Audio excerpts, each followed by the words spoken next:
Spent the last week running from the heat, but the beat's coming alive. Let's get lost tonight. Lord, who's on my right?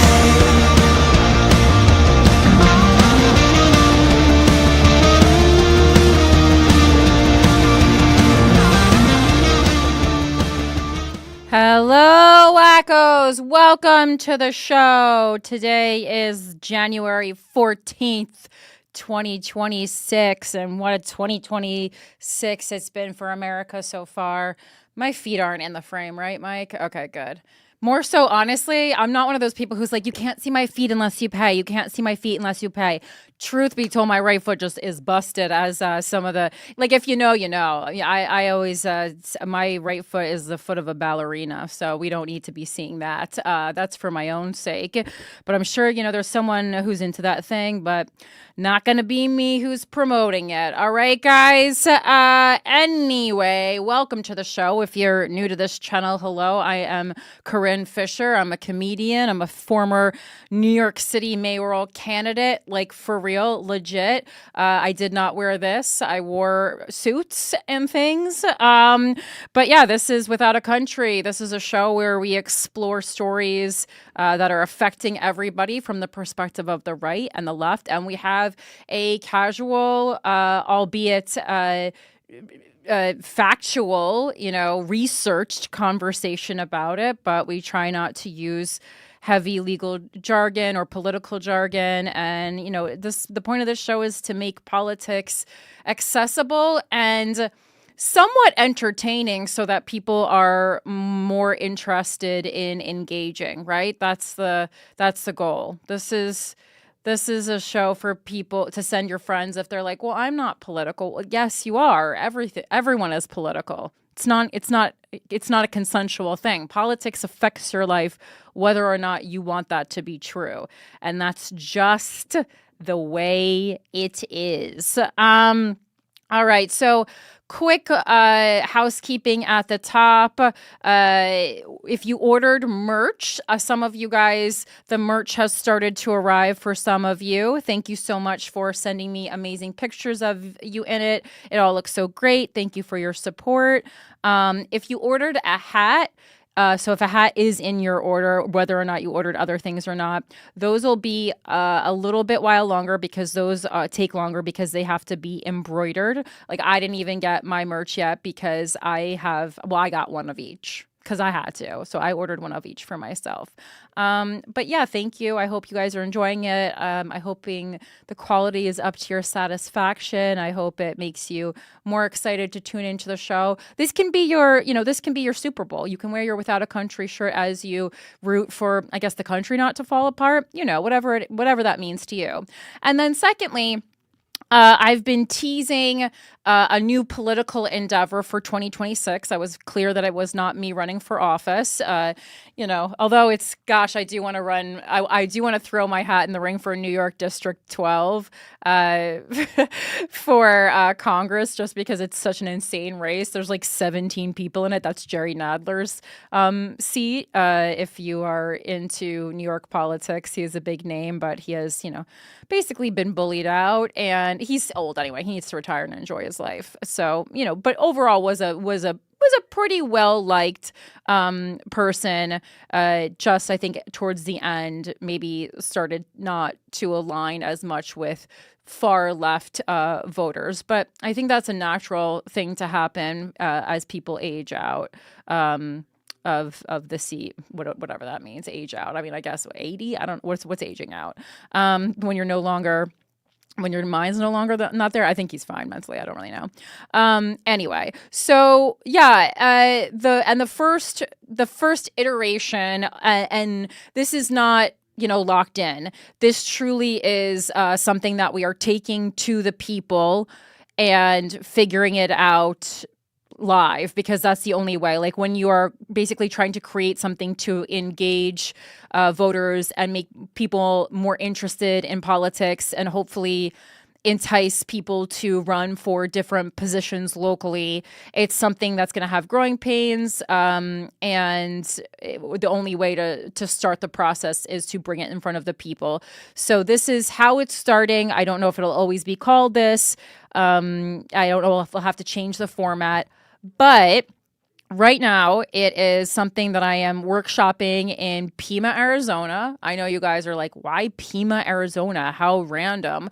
Well, this is very direct. The Pima, Arizona Democrats reached out to me organically after I had conceded the race, and they wanted to find a way to raise money for Pima Democrats and also get people more involved with politics. And I said, well, this sounds like serendipity to me, because I had on my own been putting together something that could basically meld my profession of being a stand-up comedian with my experience running for mayor, because I didn't want that whole thing to be for nothing, as I have expressed so many times on this show before.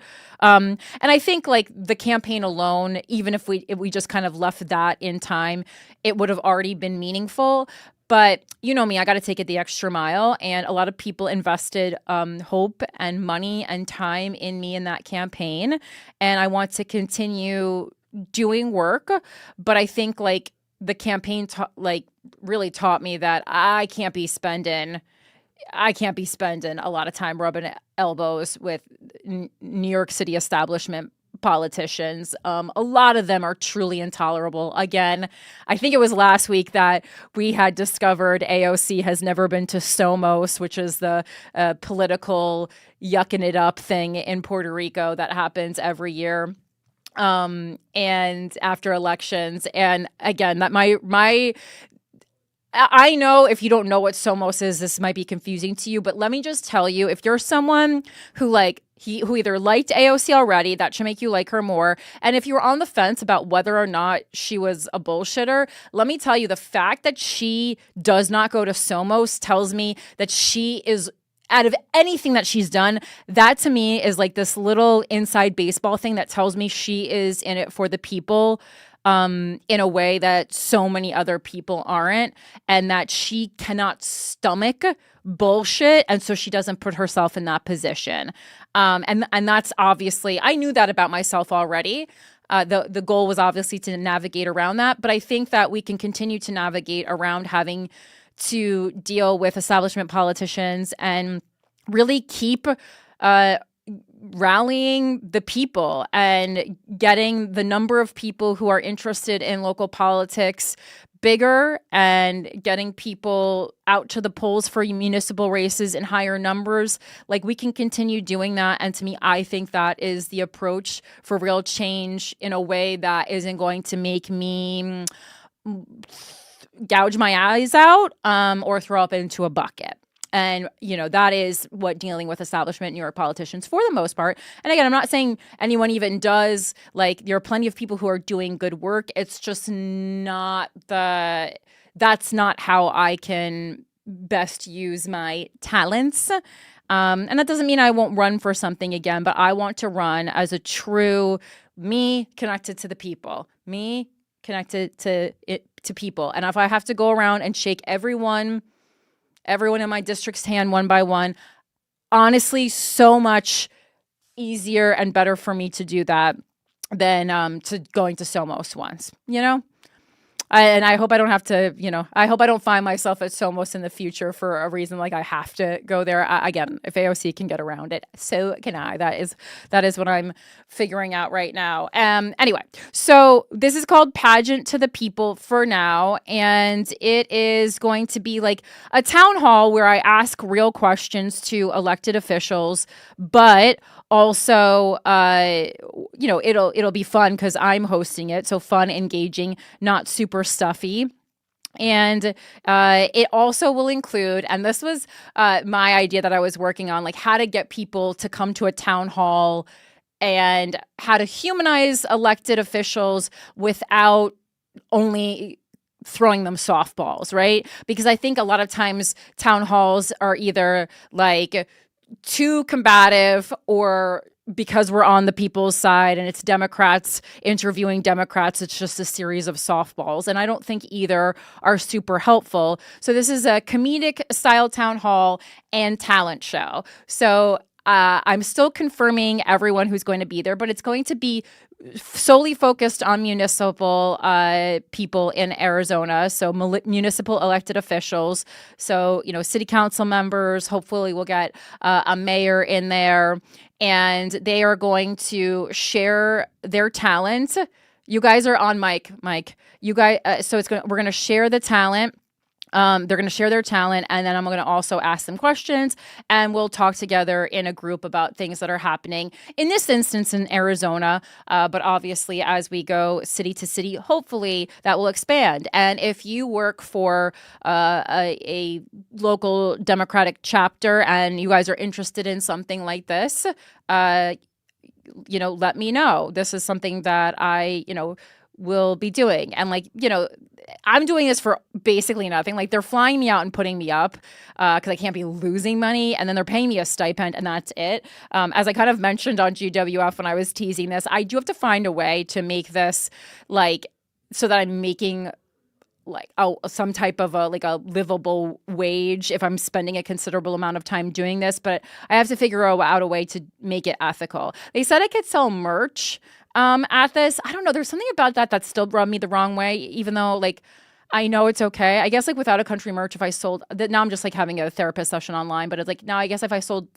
Without a Country merch at it, that would be okay because I could use it to fund other political projects. But I just don't want to be selling stuff that I then use to go on vacation. I'm saying?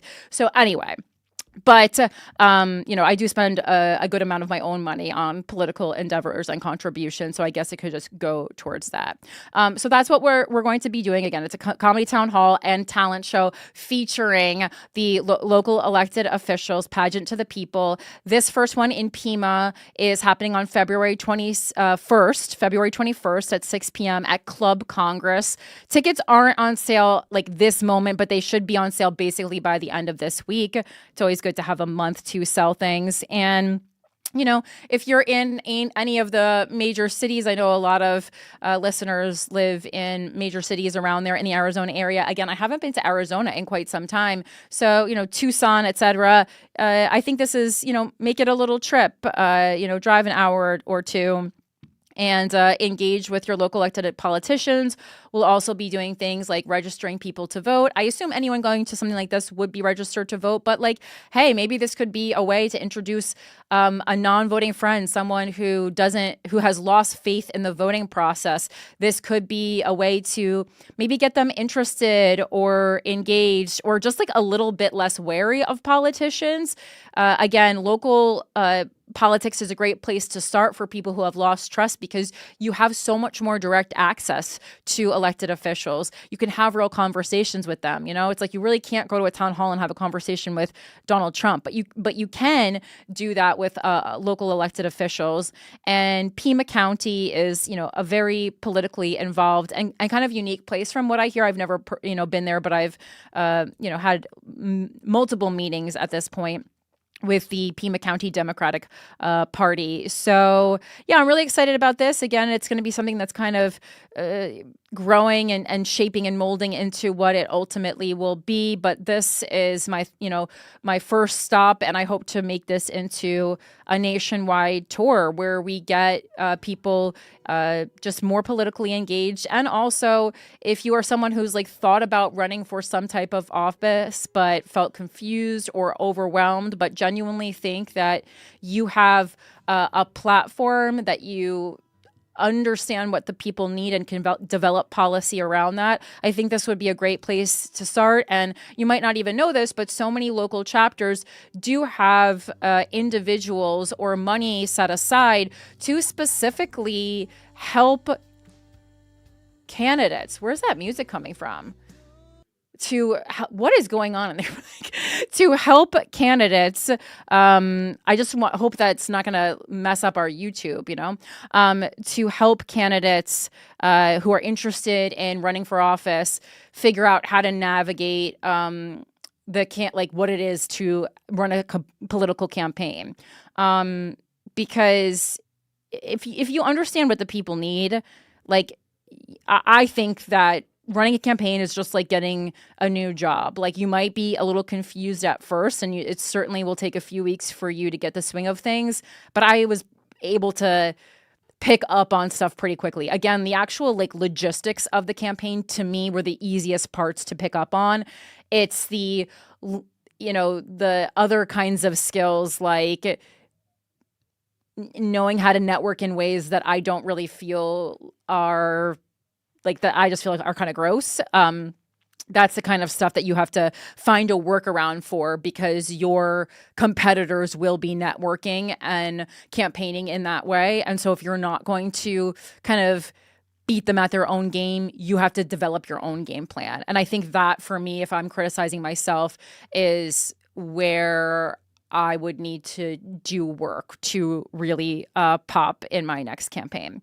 Anyway, that's it. Let's get into the news. I'm just very excited about that. Again, I'll be posting about it nonstop, but make sure you're following me on social media at philanthropygal, and make sure you're following Without a Country podcast on Instagram, because that will be where I post all that information. But again, it's February 21st at Club Congress in Pima, Arizona. And that, I think they're going to put the tickets up on the Club Congress website as well, too. So make sure to get people out, on that. And the ticket costs, that is developed by the Pima Democrats. We tried to keep it as low as possible, but like it is a fundraiser. So like they are, it can't be, they have to be making a profit off of it. Yes, Michael. Just for clarity, it's Club Congress in Tucson, which is in Pima. Oh. Tucson is a city in Pima. I know Pima's a county. Pima County. Yes. You are right. These are things that I'm gonna have to research that I obviously have not yet. I literally got the poster like 3 minutes before I came to the studio, so I just wanted to tell them Without a Country first. Ooh, what? You have the poster? Yeah, but it's not the finished one. I'm gonna pay an artist to this is a holder poster, and like my name was spelled wrong on it. So this is what we're working on. Yeah, it's Pima County. You are correct. Okay, this is pretty sweet. Club Congress, home to a haunted hotel tour. Mm-hmm. That'd be pretty sweet. Maybe Corinne Fisher, guest host of the haunted hotel tour the day before. Oh my! I'm already like the budget is small. They're getting me in and they're getting me out unless someone wants to pay for an extra day. This is what I'm saying. Is like you want to talk about how to monetize this trip out to Tucson. I'm trying to figure out which, because I was like, there's other major cities, like maybe it's Phoenix is the one that you can drive from too. Yeah, that's like an hour 45 from Tucson. It looks like. So I think that one, because I know I have a fan base in Phoenix. You're trying to figure out what else I need to do. The haunted hotels. It is like Pima to me was described as like a quirky kind of place. So that makes sense. I'm also seeing that there's going to be a DJ there 10 p.m. that night every Saturday 10 p.m. to 2 a.m. Oh, so wow. Come on out, get politically active, meet other. Like, you know what I mean? If they are politically active and a fan of yours, chances are that's a person you want to meet at a club. Right. Well, it's also, if you just want to use it as a kind of a dating event, that works too. Look, I know if I was living in Pima County, that's where I would be. Yeah. No, and it's so funny that you point out, you're like, no, Pima is a county. I'm like, those are that's actually what I'm most worried about from doing a tour like this, is that every stop, and obviously I have not done my full research yet. I've only done research into the elected officials that I want, that I think will be a good for this kind of template, but I have to go every time I go to a new place. I have to learn like a good amount about where I am going, the structure of it, the kinds of issues that the people of that place are facing. So now I'm already stressed out about that. But yes, good catch, Mick. Thank you. But anyway, so that's where that's what's going to be happening in February. Very excited about that. And all right, let's get into. Okay, we went over this. Let's get into the news now. There is so much of it. I have just done nothing but read news, watch videos, read horrific stories about people being mistreated, full on human rights violations all week long. So this should be a good one. This week's enemy of the state, however, and you're going to be surprised, is going to be liberals. It's going to be liberals. Enemy of the state. And I didn't want to do this, okay, because there's so many bad things happening, and I think liberals are doing a lot of great stuff. But in in the midst of our country being truly terrorized by ICE, the liberals still had time to attempt to take down Matt Rogers and Bowen Yang for something that they said about Jasmine Crockett on the Las Culturistas podcast. Okay? I'm going to read a Daily Beast article about this. And then there's also an op-ed that the Wall Street Journal did about how we have to stop apologizing to the mob. And again, it just feels like, what are we like, 2015 all over again? This is crazy. And I do want to point out that, I was unsure if I even wanted to cover this because, as you know, I've been canceled multiple times at this point. And, this story covers two people, one of whom was, I believe, if my memory serves me correctly, part of the gang in a pile-on for one of my cancellations. But that is not what the show is about. The show is about reporting the facts to you, reporting my true feelings, and not having the bias of how I feel about any of these people personally affect my reporting. And I am anti-cancel culture in general, and I do say that. And just because someone was part of a pile-on me doesn't mean that I'm going to be part of a pile-on on them. And it wasn't Matt Rogers. Okay, moving on to the article from the Daily Beast. This is from the Daily Beast. This one just says Bowen Yang apologizes after crossing firebrand Democrat, which is weird because Matt Rogers also apologized, but I guess they're just going with the bigger name. It said the SNL star and his podcast co-host Matt Rogers said donating to Representative Jasmine Crockett was a waste, in quotes, which is honestly like so rude to Matt Rogers because Matt Rogers is extremely talented and doing really well. He's on TV shows. He has a touring Christmas show that he does. He's so funny. And so just because Bowen Yang is like more famous does not mean that he has to be all of a sudden, knocked down to Bowen Yang's podcast co-host. Jeez. Only one of these people is too famous to be talking like this on a podcast. No, that's absolutely not true because when things I'm less famous than either of them and I've been canceled, so. Fair enough. I mean, I guess at the time of my cancellation or my first cancellation, at least certainly, GWF was charting number one regularly. So in the large scheme of things, but it's just a different world now because podcasters just have so many more Instagram followers than they did, at the height of GWF. So comedians Bowen Yang and Matt Rogers are backpedaling after facing backlash over their comments about Representative Jasmine Crockett.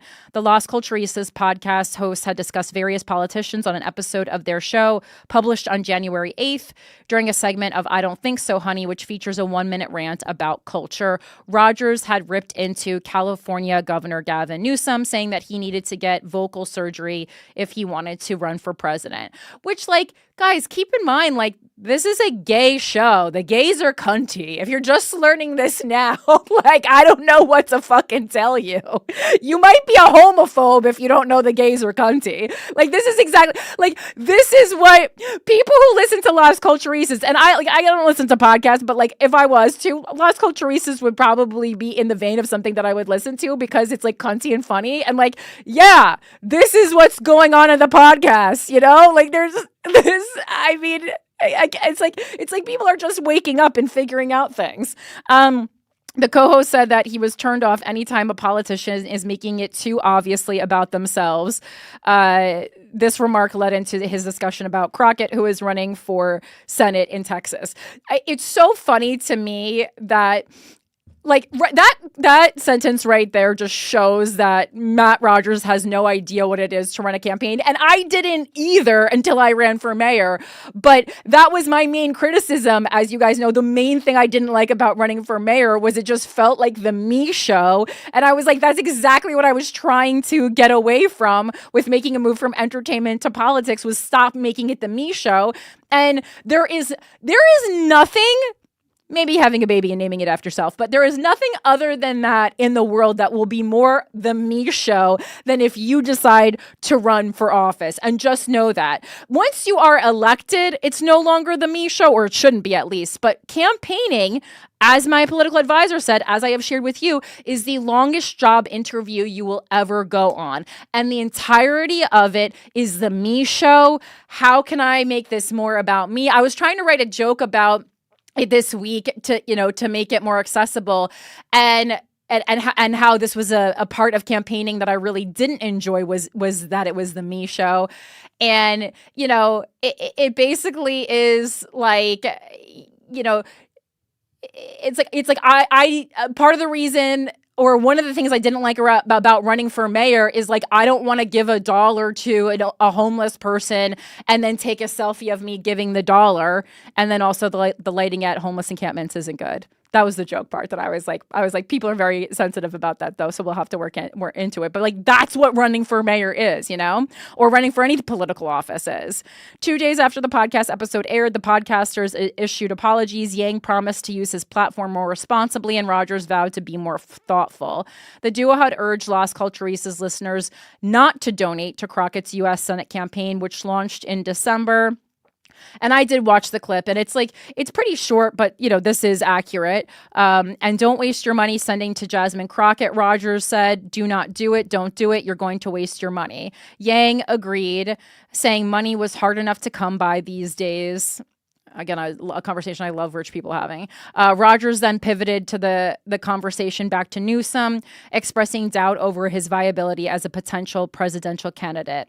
The podcasters received criticism from fans, a number of whom felt like they were putting down a Black woman in an already hostile political environment. Again, that was just like completely out of left field, because it's not a... We'll get into it in a second. One top comment described their discussion as super disappointing and not helpful in getting Texas voters to engage with the election. Both Yang and Rogers shared apologies for their comments on their respective Instagram stories. Yeah, that's how you know you really mean it, when it doesn't make the main feed. Rogers posted first, saying he was taking the critical responses to heart. Quote, transparency and candor matter to me, especially on the podcast. I'm a very progressive person who cares deeply about winning these elections, but my phrasing was not right. I will be more thoughtful. I really do promise. I have great respect and admiration for Representative Crockett, and I regret that my words suggested otherwise. Yang reposted Rogers' story and added a few words of his own. He said he should not have cursorily weighed in on this. The Saturday Night Live alum also said that he would use his platform more responsibly moving forward. Crockett, who currently serves as a congresswoman for Texas's 30th district, has made a name for herself for going toe-to-toe with Trump and his MAGA acolytes. She is vying for the Democratic nomination against Texas State Representative James Tallarico in the state Senate race. While early polls show her in the lead, she has received doubts about her candidacy beyond the realm of podcasts. And, famed Democratic strategist James Carville had a similar opinion to Rogers when he discussed Crockett's campaign last month. The consultant said Crockett violates the first rule of politics, which is that you always make it about the voters and never about yourself. Well, Trump certainly didn't do that. Crockett has not responded to the Las Culturistas host's remarks about her. I think she's busy. The Daily Beast reached out to her office for further comment, right? Yes. I think you're mistaken about the Trump thing. I know it was just a light little quibble. I knew you were coming in for that. Because you're right. He did make it about the voters by fear mongering. You're right. 100%. Here's the thing. 2020, he made it about himself, which is why I think he lost. Because it was a vendetta at that point. In 2016, you've been wronged. We together are gonna make America great again. Then 2020 came. He'd been impeached 4 or 5 times, and the Russiagate, all that stuff. The entire campaign was, look at what they're doing to me. Look at how they're tying my hands behind my back. I'm a victim. Mm-hmm. That was his whole campaign in 2020. And the thing is, I think for anyone who understands A to C thinking, we can see that this is, anytime it's for the voters, it's a thinly veiled for the voters that's actually about Trump. But yes, it was more openly in 2020 about him and this vendetta, whereas in the previous election and then this most recent one, it got back to more like the fear mongering. I think like the initial campaign for Trump was kind of just like, we're sick and tired of this shit, and we got to get back to real American values. And then it became a little more fear mongering after that, like worse for this previous one, and like Joe Biden let in all the immigrants kind of conversation. Well, 2016 was build the wall. And then the wall didn't get built. So we got up again in 24 and said, see what happened? We didn't build the wall. Joe Biden let all these immigrants in. Yeah. Like, it was like, hey, we're going to ratchet this up. Like, this works so well. We started this wall. We got to finish this wall. Right? Yeah. No. You're right. I understand that for sure. But I guess it's just hard. Yeah, it's just hard for me because it's like, God, this guy is so clearly not going to do anything for you. But I forget that even though I can read through that messaging, unfortunately, everyone can't. And like it's not like, oh my God, I'm such a genius. It's just like, yeah, it's just a certain type of person. Like, this people are lied to all the time, whether it be in their personal relationships or their, political relationships.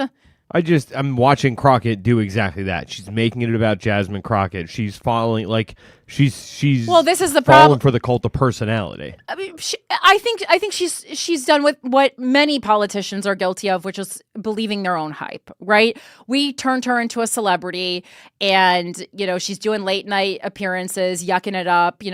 It's like, okay, if you're gonna do like late night appearances, I understand we need to make politics more accessible, but you should be coming on a late night show and talking about like this piece of policy and the call to action for Americans to help you get it done.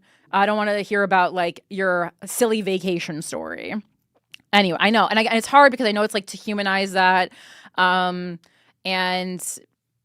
I don't know, it's difficult.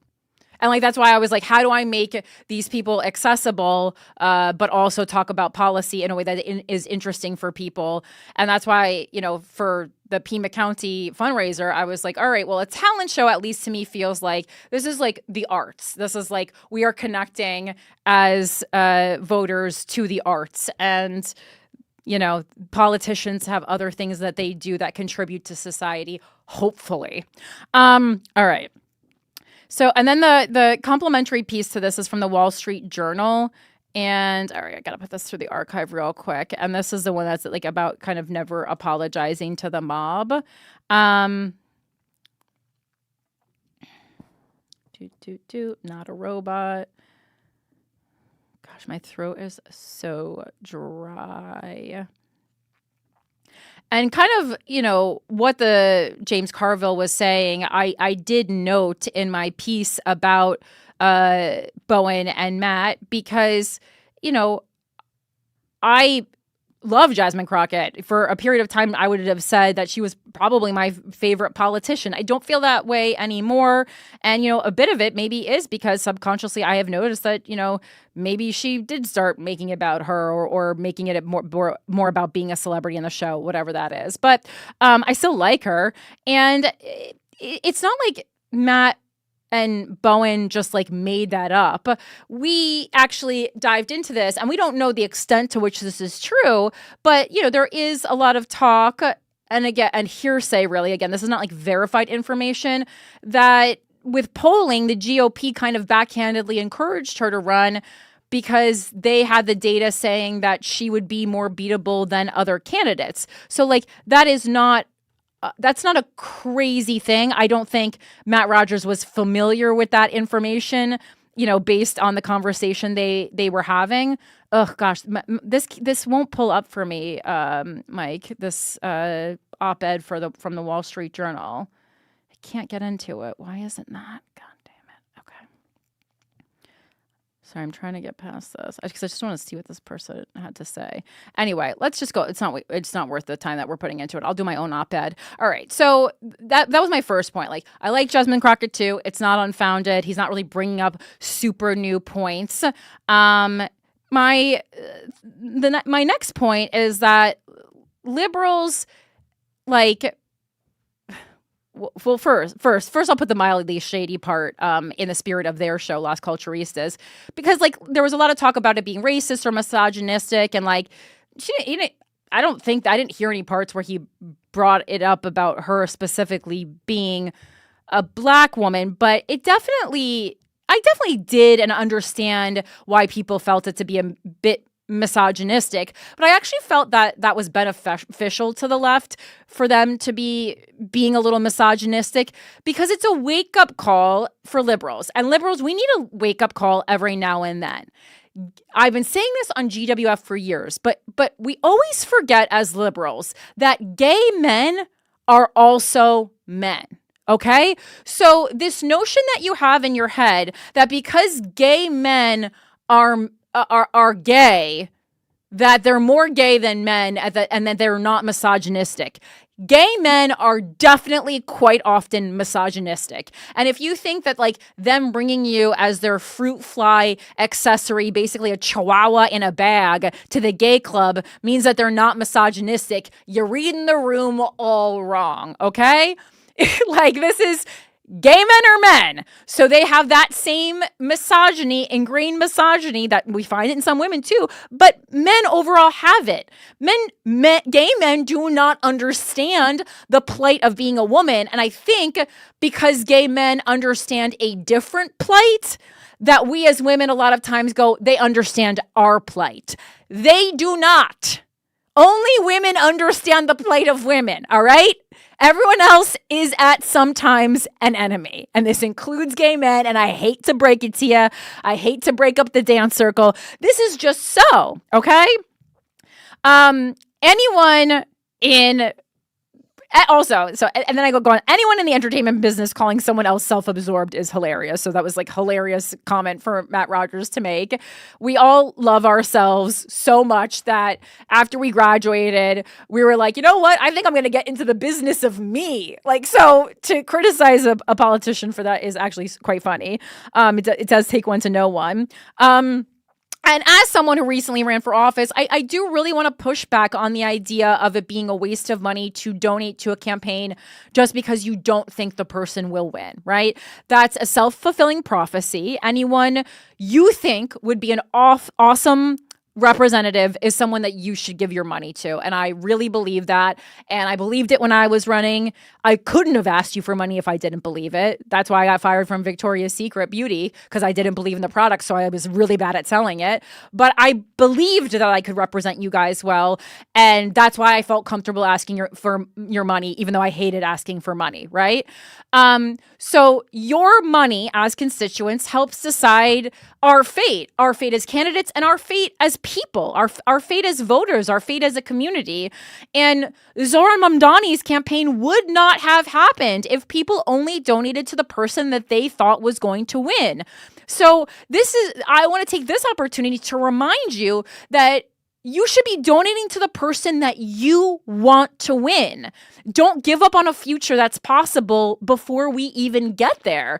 You know, to me, what was wrong, in quotes, and I don't think anything was wrong. I think we should be able to discuss politics openly and whatever. But like what I think was wrong, in quotes, about Matt Rogers' statement was not so much that it was misogynistic or racist, and more so that it was too establishment politics, especially when he lives in New York City, and especially when he just experienced this historic win of Zohran Mamdani. It's like, you should be filled with hope and potential and like what is possible for the future right now, right? So don't fall into this like, oh, she can't win.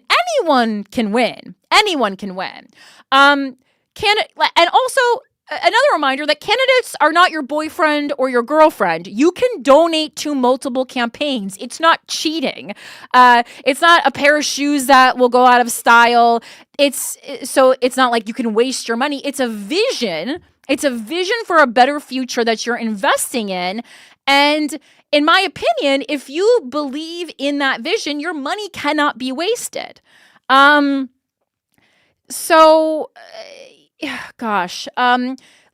Liberals, as usual, need to stop eating our own. And also, we need to stop telling everyone to participate in politics and then in the same breath tell people to stay in their lane. Like, pick one. If you are a person living in a place, you are part of politics and can and should be part of the discourse.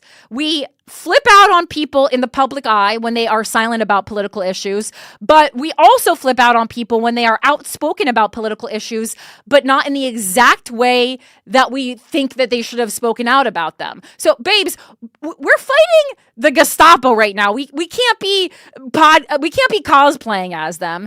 We should be happy that podcasters are having a water cooler style conversation about a Senate race.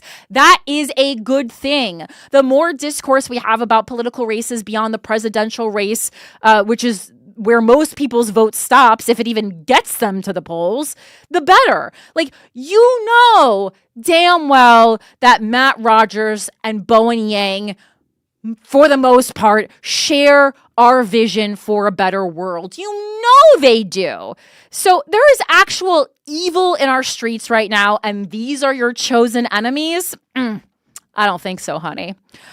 And then the last thing is, like, Matt Rogers made a really weird point that was like, if Beto O'Rourke couldn't do it, Jasmine Crockett couldn't do it. And I was like, I gotta do a little Googling over here. But I'm pretty sure that Jasmine Crockett and Beto O'Rourke are not on the same page. And like, I just like looked into numbers, followers, that kind of thing. It's like, Jasmine Crockett, if we're looking at numbers, has double the name recognition of Beto O'Rourke. So I was like, that's just like, this is not really informed as far as that goes. And that's fine. Most of us are uninformed. Meaning like not as informed as someone who studies politics professionally. But guess what? It's the mostly uninformed people who are headed to the polls. And so we have to find a way to make politics more accessible. Again, we've been talking about that. I've been working on that for a while here. And again, I just think it's like, this is a good thing. This is good that, on the same podcast where they interview Mariah Carey and Lady Gaga, that they're also talking about a Senate race. And if you don't agree with them, all right, then that's fine.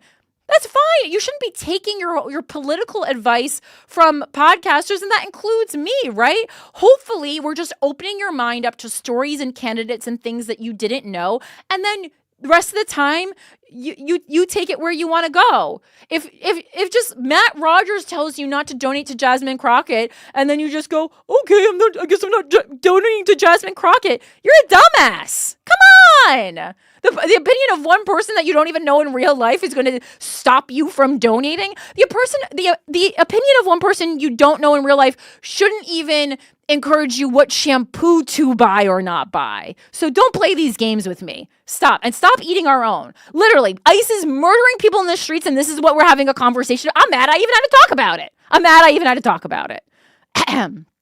Moving on.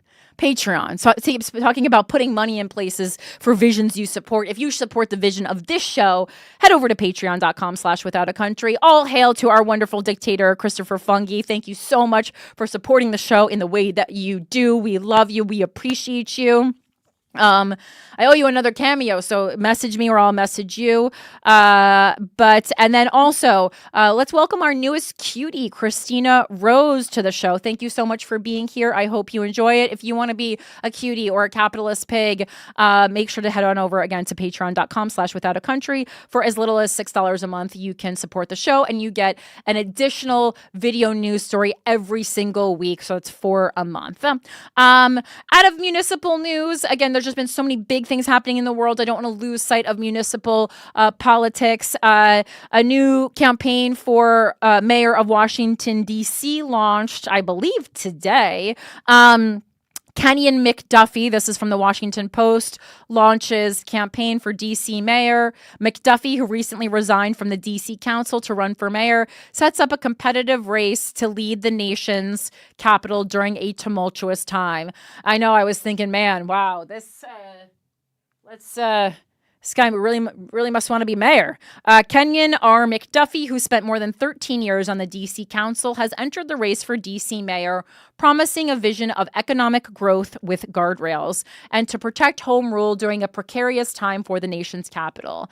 McDuffie's entrance into the race Wednesday sets up a competitive contest for an open mayoral seat for the first time in 2 decades after, and we discussed this here, Mayor Muriel E. Bowser opted not to seek a 4th term because I think she is done with all the BS happening in D.C.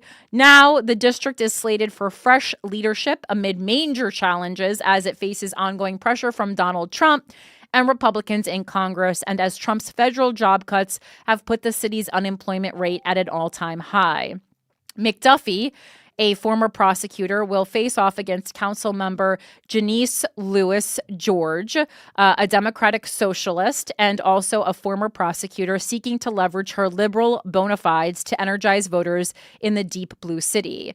McDuffie argued that he had the right blend of legislative experience on the council and life experience, a 4th-generation Washingtonian who grew up in a blue-collar neighborhood, to reverse that economic trajectory and fight back against harmful federal actions. His bid for higher office had been highly anticipated since he announced last month that he would resign from the council. I love my city, and there's nobody who's going to fight harder and spend more time trying to usher in the sort of change that we need right now, McDuffie said in an interview Tuesday at his row house, his childhood home where he now lives with his wife and 2 daughters in Northeast's Stronghold neighborhood. Our city has been really negatively impacted because of decisions made by the federal government, both this federal administration as well as members of Congress, and we need to turn things around, he said. The mayoral race is the marquee event in what is likely to be a sea of change year in D.C. politics. There are 3 open seats on the D.C. Council, including McDuffie's. Several other council members will seek re-election, and D.C.'s longtime delegate to Congress is being challenged by several rivals, including 2 council members. McDuffie, who brought criminal justice chops and a focus on economic development to the council, said his campaign will focus on spreading economic prosperity even more evenly across D.C., while easing property tax burdens and continuing to expand affordable housing to prevent displacement. The former chairman of the council's business committee said he would aim to cut red tape that can be a barrier to starting a business. He also wants to attract both big and small new businesses to the city to create job opportunities. When I think about some of the challenges that we face with the federal government, the mass layoffs of federal workers, the reductions in federal spending, it takes us back 30 years to think about the challenges we faced then, McDuffie said, referring to the economic turmoil of the 1990s. And the worst thing we can do today is to go backwards. And so we need to focus on economic growth, but with guardrails, so that everybody across the city can participate in the growth of the District of Columbia. Questions about the next mayor's approach to Trump and the federal government are likely to loom large in the campaign, given the escalated challenges to D.C. home rule, including through Trump's temporary takeover of the police department last year and the ongoing surge of federal law enforcement. The D.C. Police Department is in a time of transition with a new interim police chief who began just days ago and a new normal of patrolling jointly with federal officers, including from immigration-focused agencies. McDuffie said that if elected, he would focus on rebuilding community trust in the department that he said had been severely damaged by the federal intervention. He said his approach to the White House would be driven by a desire to protect home rule, echoing Bowser, and fighting strategically. Residents want somebody who's going to be smart about the fight, he said. I mean, did we learn nothing from Kamala Harris's campaign? If someone's leaving office anymore because they're like sick of the job and also because they're getting a lot of pushback, as is the case with Muriel Bowser here, why would we echo that person? Think of your own platform. Jesus. But he also signaled he would go further than Bowser. Oh, good one. Never heard that before, particularly in pushing back more vocally on immigration enforcement and joint patrols with local police. Louis George has been one of the mayor's most outspoken critics on that issue. When I think about where we are today, there is extreme federal overreach, he said, lamenting that families are being torn apart by immigration and customs enforcement. The ICE raids have to end. It really is producing a level of mistrust that I have not seen in this city in quite some time. And it is not making it safer at all to allow those types of things to play out right here in our city. And so I would push back against that. McDuffie, push back. I mean, I think we have to be using bigger words, more violent, more abrasive words. Pushback. McDuffie spent years working as a lawyer, including as a trial attorney in the Justice Department's Civil Rights Division before being elected as a Democrat to represent Ward 5 on the D.C. Council in a 2012 special election. A decade later, after an unsuccessful campaign for Attorney General, he switched his affiliation to Independent to run for an at-large council seat. That meant to run in the June 16th Democratic primary for mayor, he had to resign from the council and switch his affiliation back to Democrat. It's all a game, folks. During his tenure on the council, McDuffie became known for his work on public safety issues and business while chairing the Judiciary and Economic Development Committees. He led major legislation that expanded the use of police body-worn cameras and public access to the footage, established alternatives to incarceration in the juvenile justice system. I love that, particularly for young children or those accused of minor offenses like running away, and focused on a public health approach to violence through the NEAR Act, which created initiatives such as the district's violence intervention program, the kind of thing that they're doing in Baltimore. On the Economic Development Committee, McDuffie worked on small business aid while also serving as a key ally for Bowser on major initiatives.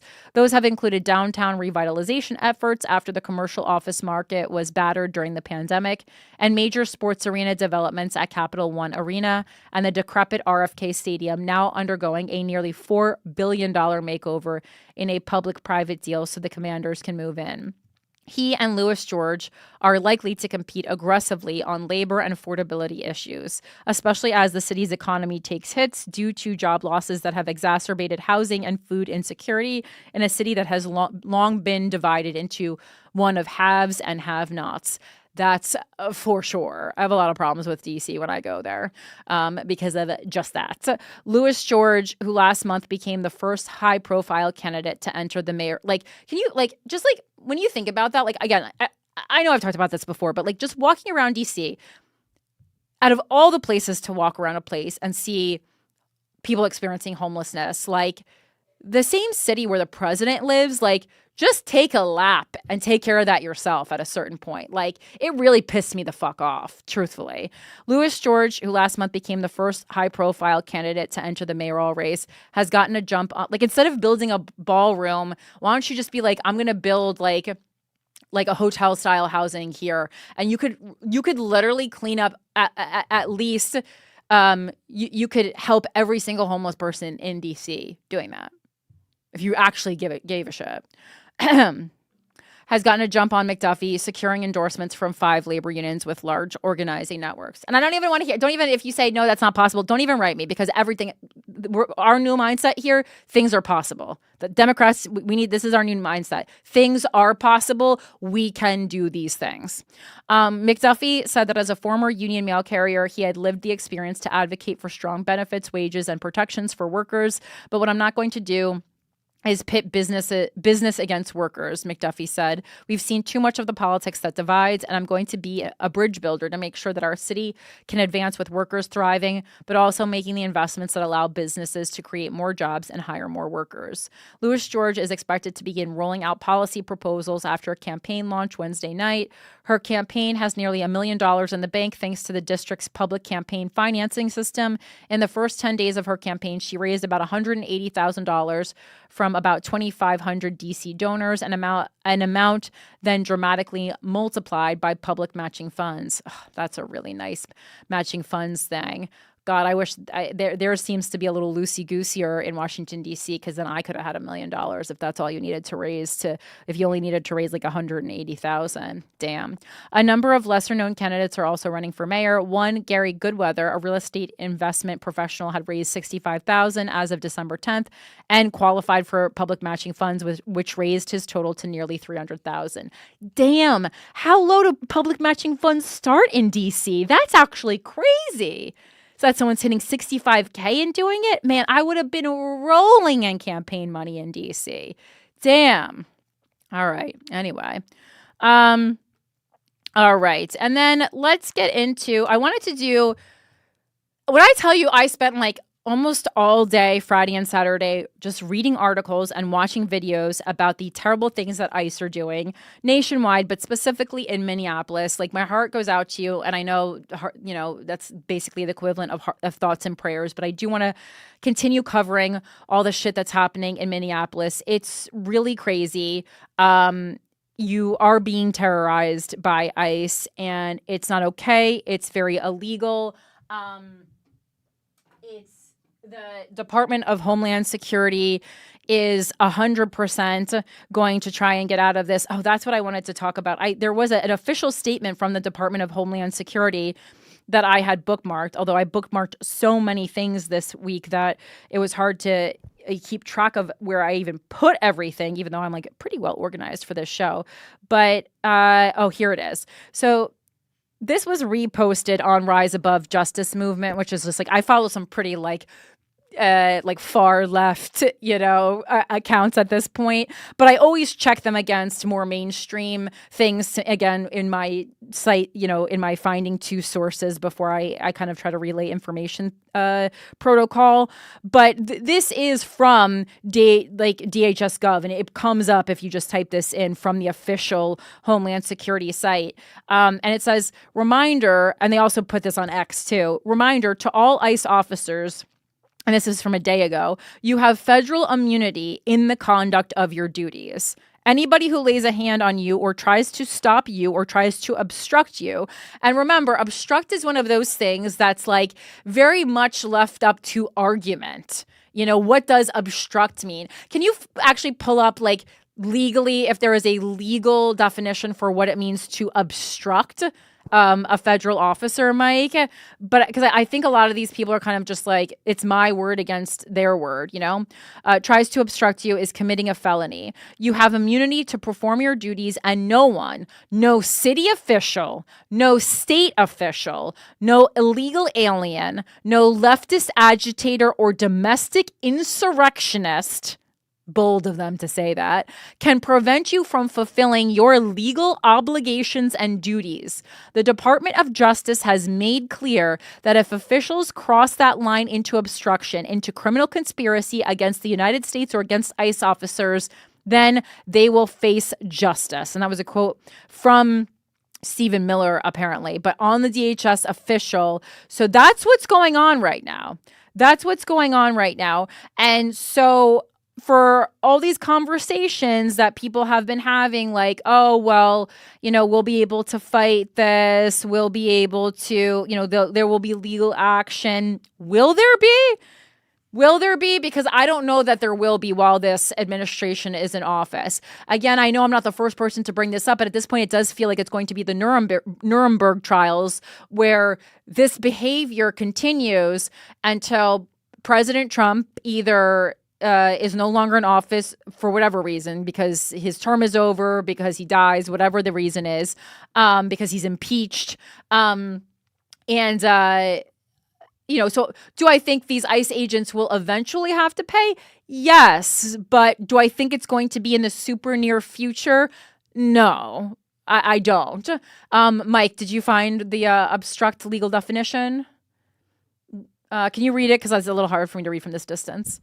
Yeah, it says legally obstructing a federal officer means willfully assaulting, resisting, impeding, or interfering with a federal agent like FBI, DEA, U.S. Marshal while they're performing their official duties. Involves actions like physical resistance, using threats, or actively hindering investigation, often under 18 USC 1501, and it gives a couple of the statutes. Yeah. And then down So that's here. pretty vague and up to interpretation, I would say. So it says relevant federal statutes: obstruction of pending court proceedings, tampering with witnesses, victims, or informants, obstructing a federal criminal These are investigation. clear. For instance, bribery or assaulting, resisting, or impeding certain officers' employees, like those in the marshal, DEA, etc. That's clear. I don't know if that. Clearer. Yeah, but like, all right, is the lady in Minnesota, her driving down that street, is that impeding them doing their job? Well, that's the thing. Like, the word impeding is Right. the one that's very vague because you're like, I mean, I think a good lawyer could make a case for either, right? So it says, in essence, obstructing a federal officer involves any deliberate act that hinders or stops them from carrying out their federal responsibilities, with penalties potentially reaching up to 20 years in prison, depending on the severity, or, in some cases, death. By judge, jury. I mean, just by judge, jury, and executioner, or the ICE officer. You know what I'm saying? Right. No, for sure. And then, I mean, there was, again, this is kind of just like based off of conversations between ICE agents that were picked up on like by a citizen. But there was they were talking about something like, one officer said, "Oh, they're resisting a lot more now these days." And then the other one, and I'm kind of paraphrasing here, but the other one said something to the effect of like, "Oh, well, go for it. You could get that $30,000 bonus." Basically implying and making people kind of think, although I don't think this would be available in writing, but, maybe it's a verbal, reward that is dangled in front of ICE agents, but basically implying that ICE agents are getting a $30,000 bonus for killing individuals. That's kind of what the implication was. So I'm just going to do like a brief ICE terror watch right now. And again, I'm not doing this to make you want to explode or to make you want to sit in your room and cry. Although I gotta be honest, I did a good deal of crying over these stories. They're really brutal over the past couple of days. But it's just to keep you aware of what's happening and to have information to try and appeal to the emotions of people who believe that ICE is doing the right thing. Because I have been reading a lot that presenting the right with facts is actually not the right way to go about it. And like I'm talking like the extreme right here, that they are it's actually shown to be more positive results when you appeal to their emotions. This is not how my mind works, but again, this was just like a kind of an analysis that I watched of someone who's really kind of studied this. I can't remember where they're I'm sorry, I'm taking in so much information, but I know, just, if we like to try different things. All right. So the first horrible thing ICE did this week was they permanently, partially blinded a 21-year-old protester. So that's a fun thing. A protester was shot and blinded by a Department of Homeland Security agent while protesting ICE in Santa Ana, California on January 9th. He underwent a 6-hour surgery after the agent fired just feet from him.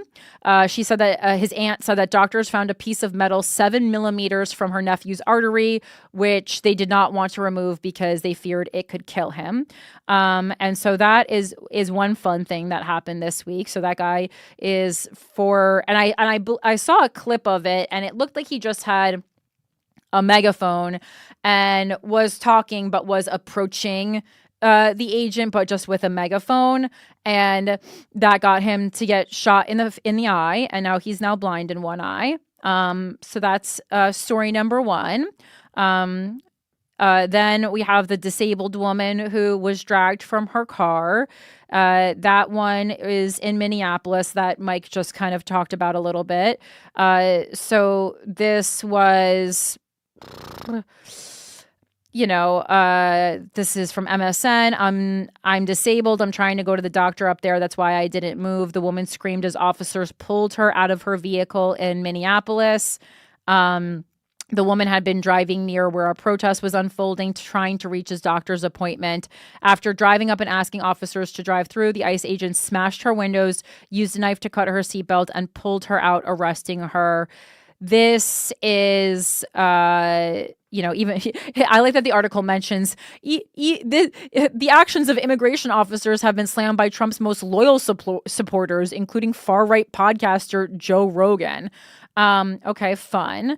So that is happening. That one, there was a lot of video going around. That's a great. Rogan's his most ardent supporter is that's reaching. I think it's reaching too, but I'm just reading the MSN article. No, it also says, by the way, what the hell was the wording I thought was so very MSN of them. After ICE. But I mean, he did like support Trump, and like definitely his listenership is highly Trump, and he didn't push back really against much of anything. He had Donald Trump on his program the same way that he offered to have Kamala Harris on his program. I understand, but he voted for Trump. Because one of those guys came and had a conversation with him face to face. So that's who I'm voting for. That's what you just said you would do if you ran again, is go and have a conversation face to face. Yes, I would, but I'm certainly not basing that when we're talking about Matt Rogers saying politics are too much the me show. I'm not voting based on who took time to come on my podcast. No, I mean, who came and talked to me? I shook Vivek's hand when he was in the primaries, and I very much that was where my vote went. Yeah, yes, we've talked about but Joe Rogan isn't a regular constituent. So yes, meeting a candidate in person and door knocking is one of the biggest ways to get people on your side. 100%. I mean, presidents aren't doing door knocking though. I think that's as close as it comes. Is hey, this is the show that the most people in America listen to. Do you want to get your ideas across to the most people in one place? No, the line I was pulling out was tensions in Minnesota are boiling over as ICE has infiltrated Minneapolis and is arresting many. ICE is a federal organization in the United States. This isn't, the Navy SEALs breaking into. It's not a Trojan horse, but yes, it's not infiltrated. I agree is kind of like a weird word, but they're terrorizing Minneapolis. They are 100% terrorizing. Is what I would say. But to say that a U.S. federal they haven't infiltrated. They were sent in by our government. Yeah, this is very. This is fear-mongering on the left, the way that they're writing this article in a way but there's no reason to even word it like this. Call it what it is. The administration that was elected by the American people has turned on the American people and is terrorizing them in one of their major cities. Hi, have a nice day. I mean, appeal to the 2A guys. Hey, we are being treaded on. Yeah, video taken just before the deadly shooting showed officers swarming, okay, this is back to Renee Good. Yeah, and then there was another report, although I can't say this is verified because I only read this in one news source and it was not like a major news source. Someone, and maybe this was conveyed by someone who was on the scene. Someone was saying that after ICE agents arrested this disabled woman, that she was saying that she had a baby asleep in the back of the car, in the car seat. That that neighbors went and checked the back seat of her car and found a baby. But I don't see that verified anywhere else. And she was yelling, "I'm disabled." I would think that if she had a baby in the car, she would also be yelling, "I had a baby in the car." But if anyone has a second source or a very verifiable source for that, please send it to me without a countrypodcast@gmail.com. But I can't say that that's factual because I only read it one place and it was a smaller place. So third way that ICE terrorized our nation this week. This one is from New Jersey. My mommy sent this to me. I had read about this, but this is the NewJersey.com article that covered it more broadly. 6-year-old girl left alone after ICE grabs New Jersey dad picking up dinner outside his apartment. That's fun. They've really made it I actually ordered food today, and I'm now scared to order food because I'm scared to put delivery people in danger, but I'm also the flip side is that delivery people don't make money anymore. So it's what do you do? I don't really know. But I was when the guy handed my food, I was fuck, man, hopefully you're okay and you're safe. Yes, Mike? We're raising your hand? Oh. No, I mean, I was having that thought. Have you ever seen the Joseph Gordon-Levitt film Premium Rush? about No. being a bike messenger through New York City? No, that sounds familiar. It's like a decent little, like That sounds like action- something I would like. Right. It's like a decent little early 2010s like action kind of drama, romance, whatever. Add ice on top of that now.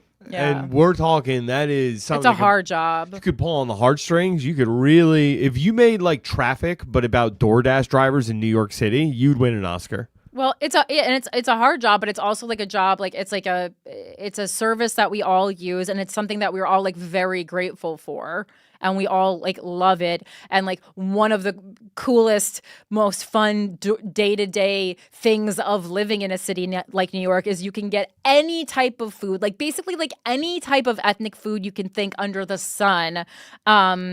You can get delivered to your home. What I was actually ordering is like I didn't have time because it's like almost a 30-minute walk from my house, but it's like still like kind of in the neighborhood. I heard that I think it's D&H Dairy, which is a kosher restaurant. And so it doesn't look very appealing from the outside because I thought it was just like usually a lot of times like kosher restaurants are like overpriced and like not the best food, but it's D&H Dairy. So it's a kosher restaurant that focuses on dairy, has no meat, which I love. Everything is, vegetarian or pescatarian. And so D&H Dairy apparently has like the best tuna melt in New York City. And I just read something about that. So I was like, oh, I want to try the best tuna melt in New York City. And that's what I was having delivered. And it was really good. It was on challah. But then I was like, oh, God, now I just put this guy's life in danger. Great. So back to New Jersey, Adonai Mancia Rodriguez was spending a quiet Sunday at home in Morristown with his 6-year-old daughter, Annabella. The two had been watching cartoons together while his life partner, Gabby Rosa, worked a shift at a nearby Walmart. His little girl said she was hungry, so Adonai ordered some food from one of the restaurants close to their apartment building. What happened nearly 20 minutes after that is something Gabby Rosa says none of them could have ever imagined. He went to pick up the food and was taken by ICE, who were conducting a raid across the street. They took him and they left my baby in the apartment all alone. So that is yet another thing that happened. Again, I'm just going through these fast. These are longer, but there's just so much horror in the world that I wanted to kind of do it like a little quick. We'll do a quick reel of it. Another one. This was another great story this week. This is from The Independent. Mom arrested by ICE days before teenage son dies of cancer. So her son, who's a teenager, had cancer. She was arrested by ICE, and so her son had to die of cancer without his mom there because ICE detained her. So that's a nice, fun story. She was denied the chance to say goodbye at all to her son. A Maryland mother of 4 was arrested by Immigration and Customs Enforcement officers just days before her teenage son died of cancer.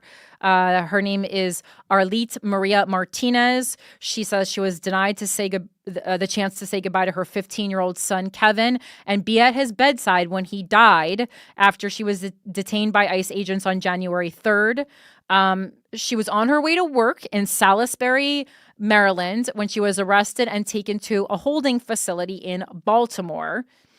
Her son, who was diagnosed with cancer 4 months ago, died 2 days later in the hospital after taking a turn for the worse following his mother's arrest. And I don't know what was conveyed to the son specifically, but I'm guessing if you have cancer and then you're told your mom was arrested by ICE, that's going to stress you out, and that's not good for cancer. And do I think like those two things are connected?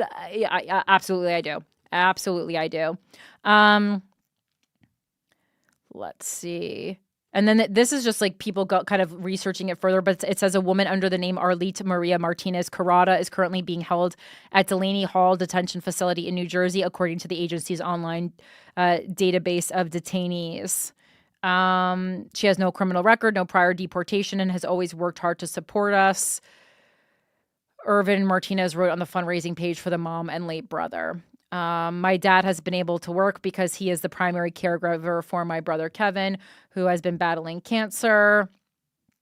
So crazy. So crazy. I'm trying to see if there's anything more.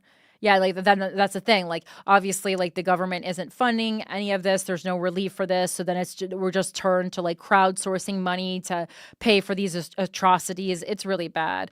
Oh, here, this is another one. And, we were talking about the auto Otto Warmbier.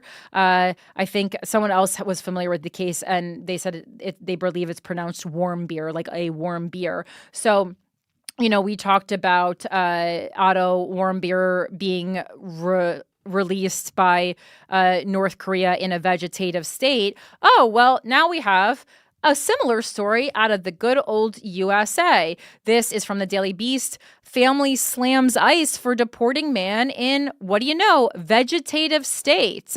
This is really crazy. And I was like, oh man, maybe it was serendipity in like a negative, sad way that we read that story about Otto Warmbier on the show. I guess that was just last week, because this, soon this new thing was going to happen in our country, right?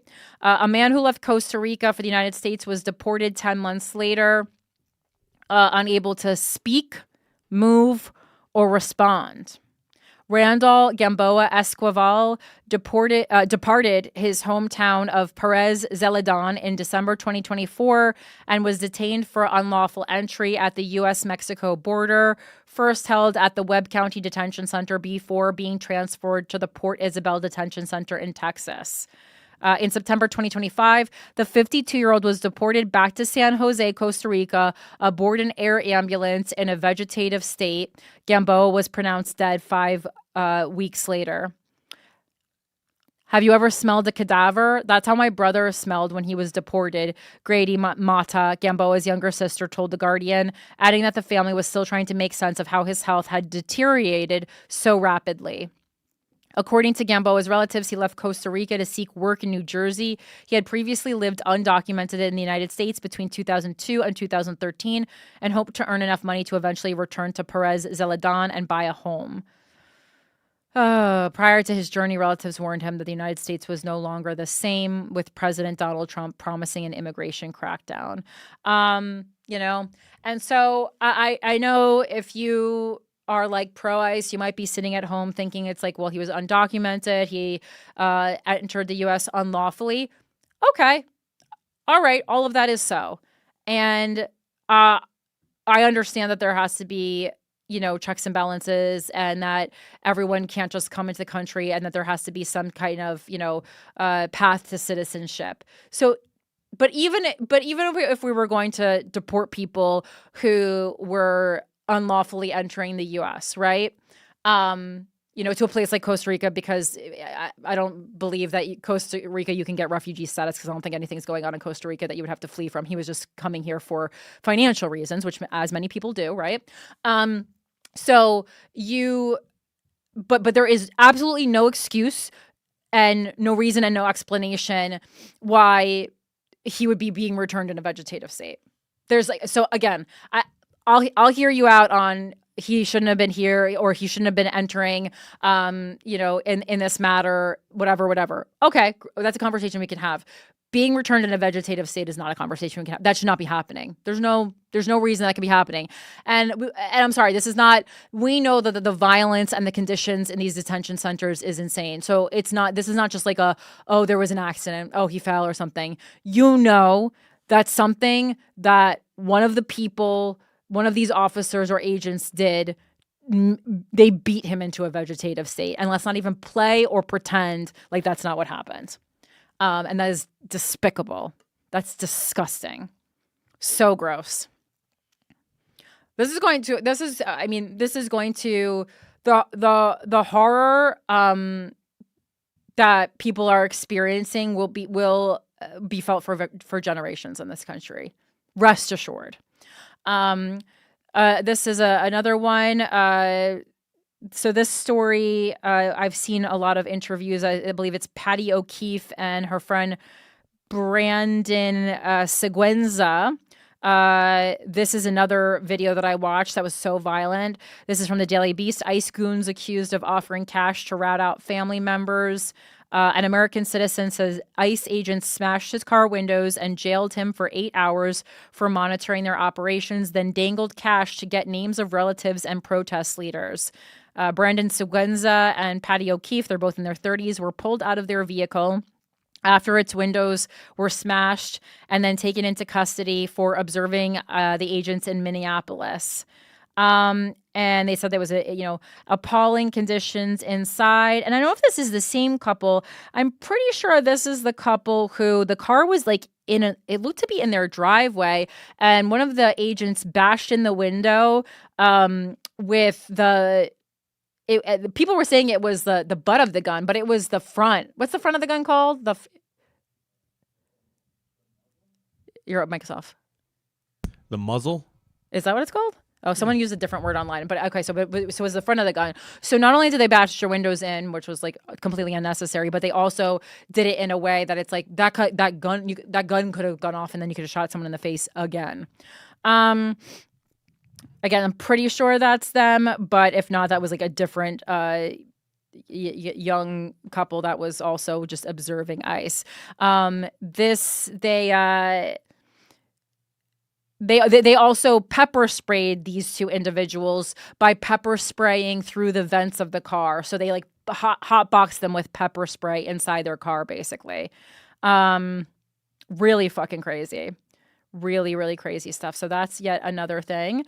Yeah, and then they said, we'll give you money if you can narc any relatives.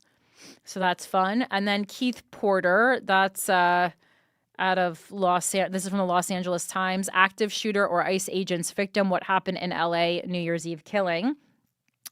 The U.S. Department of Homeland Security said an off-duty ICE agent was responding to an active shooter when he gunned down Keith Porter Jr. on New Year's Eve in Northridge. Porter's family and their attorney contend he was firing a gun into the air and posed no threat. This one's a little wonkier. He doesn't deserve to be dead, but also you can't fire a gun into the air in celebration. Like, what are you, Yosemite Sam? Like, I mean, just you can't do that. It's dangerous to you and the people around you, first of all, and like you just can't be firing guns willy-nilly. Again, this guy does not deserve to be dead, but this one is like this one's a little bit like murkier, because people were kind of flipping out when there was all this noise around Renee Nicole Good's death, and they're like, and then they made it into a race thing because Renee Nicole Good is a white woman and Keith Porter is a black man.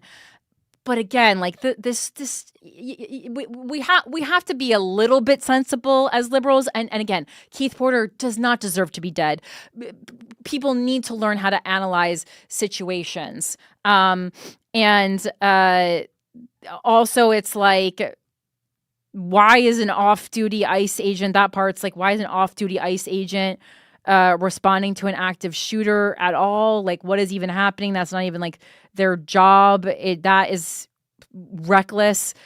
But also, you can't be shooting off just a gun just randomly. Did you want to say something about this, Mike? Yeah, it's literally fucking Fruitvale Station, dude. What are we doing? What? I don't know what that reference is. Fruitvale Station, it's the movie. It's Michael B. Jordan's first movie, Ryan Coogler's first movie about a kid who got shot New Year's Eve. I think it was like 2006, 2005, something like that. And they made the movie like in 2008. Like it was just a couple of years later. Yeah. And so this is just like, oh, girl, dad, Jesus. This is like really, really sad, but and not warranted at all. But so somebody pointed out, like when Trump was talking about like he'll have 100% immunity, when JD Vance was saying this guy will have immunity, what that was really doing was like a dog whistle to all the other ICE agents, saying, "Hey, just so you know, you have immunity. Go buck wild." Right. And it's like, now this is what we get a week later. Yeah. A week after a woman gets shot in the face in cold blood, we don't, Well, Keith Porter was before this. Yeah. What? Keith Porter was before Renee, I think. Okay. Right. Because this happened New Year's Eve. So she was after right. that. But like, but Renee Nicole Good's murder, I think, amplified the Keith Porter story. And so that's why it felt like Renee's happened first. And then again, and I just wanted to talk about it because, yeah, this guy is dead. no, this guy should not be dead, because this is not like people should know how to respond to situations like this. This is like not crazy, but there's also like this, to me, this isn't as black and white, no pun intended, as Renee's, just because it's like, okay, well, he did have a rifle and he was actively shooting the rifle. He wasn't shooting it at people, but like, you can't celebratorily shoot a rifle. Was he a United States citizen? I think so. I mean, then ICE has no jurisdiction. Well, that's what I said. I said I don't even know why. So I'm confused. And again, I just put together such a long laundry list of bad things ICE did this week. I'm confused why an off-duty ICE agent was responding to an active shooter to begin with. Like, was he responding as in his neighbor called him, or as in he officially was asked to respond to this? Like, there's so much like... This is what I hate about articles that are trying to make liberal points, because we're talking about how great of a guy Keith Porter was. Yes, I'm sure he was, but I'm like, what are the facts of the fucking story? So this is a pretty common thing, it's saying, in that neighborhood of LA. Mm-hmm. And it says they say every year, whatever you do, don't shoot your guns off at midnight. Yeah. And guys do it every year. Yeah. It's the same as, people use illegal fireworks in places where fireworks aren't illegal and blow their finger off or set their house on fire. I'd argue it's a little worse than that. But yes, same No, I'm not concept. saying worse. I'm saying like putting themselves in danger. Yes. No, this is, again, that's why it's like, I don't want to be one of these liberals that, because this is when liberals get ridiculous, when liberals go, what's this country? You can't even shoot a gun up into the air willy-nilly in celebration. Like, that's when liberals get ridiculous. And like, that's what I'm trying to get away from on this. So it's like, yes, this is horrific. And yes, no, ICE has no jurisdiction. I'm so confused why ICE would be responding to an active shooter. But also, why are you firing your guns into the air? Okay, so this says, I'm reading this one thing. It says he identified himself as a law enforcement officer. The ICE agent did. The guy refused to drop the gun and pointed at the officer before he Where's shot. that from? This is from Daylights San Diego. It's a report on why there are no charges. Daylights San Diego? What the hell is that? What kind of news source is that? I don't know. I'll bring it up for you. You check and see if it is daylightsandiego.org. Yeah. All right. Where's the about this us? About Daylight. This article is produced by Capital in Maine, an award-winning publication that reports from California on economical, political, and social issues. It is co-published here with permission. It says it's a non-profit, which makes sense if it's an org. But is it like religious? It looks a little Christian. What about Capital in Maine? Capital in Maine is the bias. I just want to see. Parking,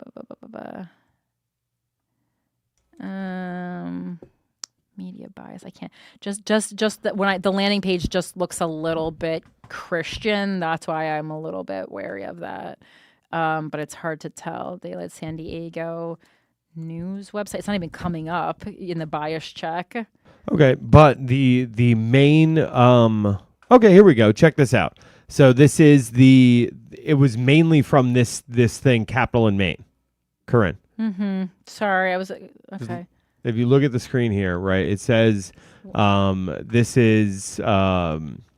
this was co-published with Capital in Maine. They did the initial reporting. They say it's very high for factual, and it's very left-leaning. Yeah, progressive left. That one I found right away. So okay, all right. I think this is a legit news source. And the quote that they're pulling from is, it said, the officer took his ICE-authorized firearm and left his apartment to investigate. This is from Department of Homeland Security Assistant Secretary Tricia McLaughlin. Says the officer was in his apartment when he heard Porter firing. Officer took his ICE-authorized firearm and left his apartment to investigate. When the officer so he was kind of responding as a civilian because it was in his apartment complex. It sounds more like than it was an official, because that's what I was confused about. It's like exactly why is ICE responding to this to begin with? This is not the kind of things that they respond to. Yeah, well, I mean, it was the same thing with the Fruitvale Station thing, because there was like a fight on a train that somehow an off-duty cop got involved, and that's when it became a problem and somebody ended up getting shot. Right. Okay. And what is the legality around someone who is an ICE, like, do we as citizens have, like, if we hear gunshots, do we have the right to respond as citizens to a gunshot with our gun? Like, I don't know. I'd have to look into that. I mean, look, if I hear gunshots, when it is a felony to be shooting off a gun in in your apartment, then two neighbors told Capital in Maine. So this is not from the Department of Homeland Security. This is directly from these reporters talking to neighbors on the scene, that they heard 3 shots followed by a pause lasting about a minute. Then another volley of 3 shots followed.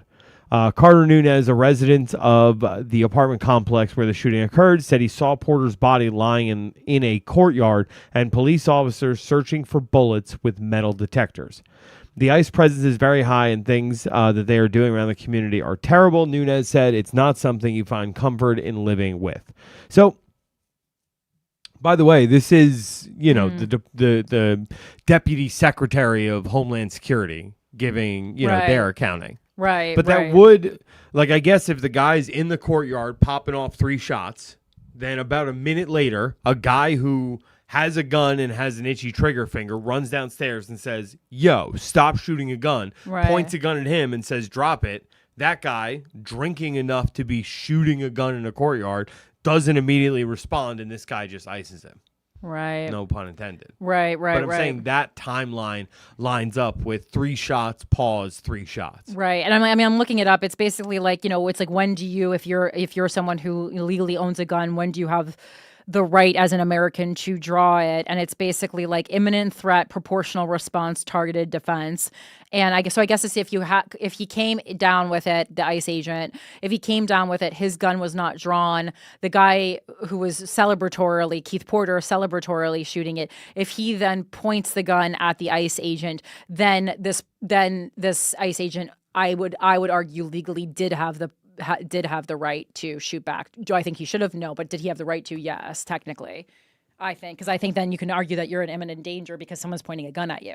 Either way, don't need that many more people to be federal agents with guns. Yeah, no, absolutely not. We don't need to be administering guns to. I mean, listen. Once again, it's again the right you love less government, and then we have more government than ever before. Can I just make the argument that if you are a man who's in a position to be living in an apartment where someone is immature enough to be popping off guns at midnight, chances are you're divorced. Well, I know. I was kind of thinking. I was just like, why are you living in the same? Like, it doesn't. It's like I thought one of the things with ICE is that they're paying you all this money.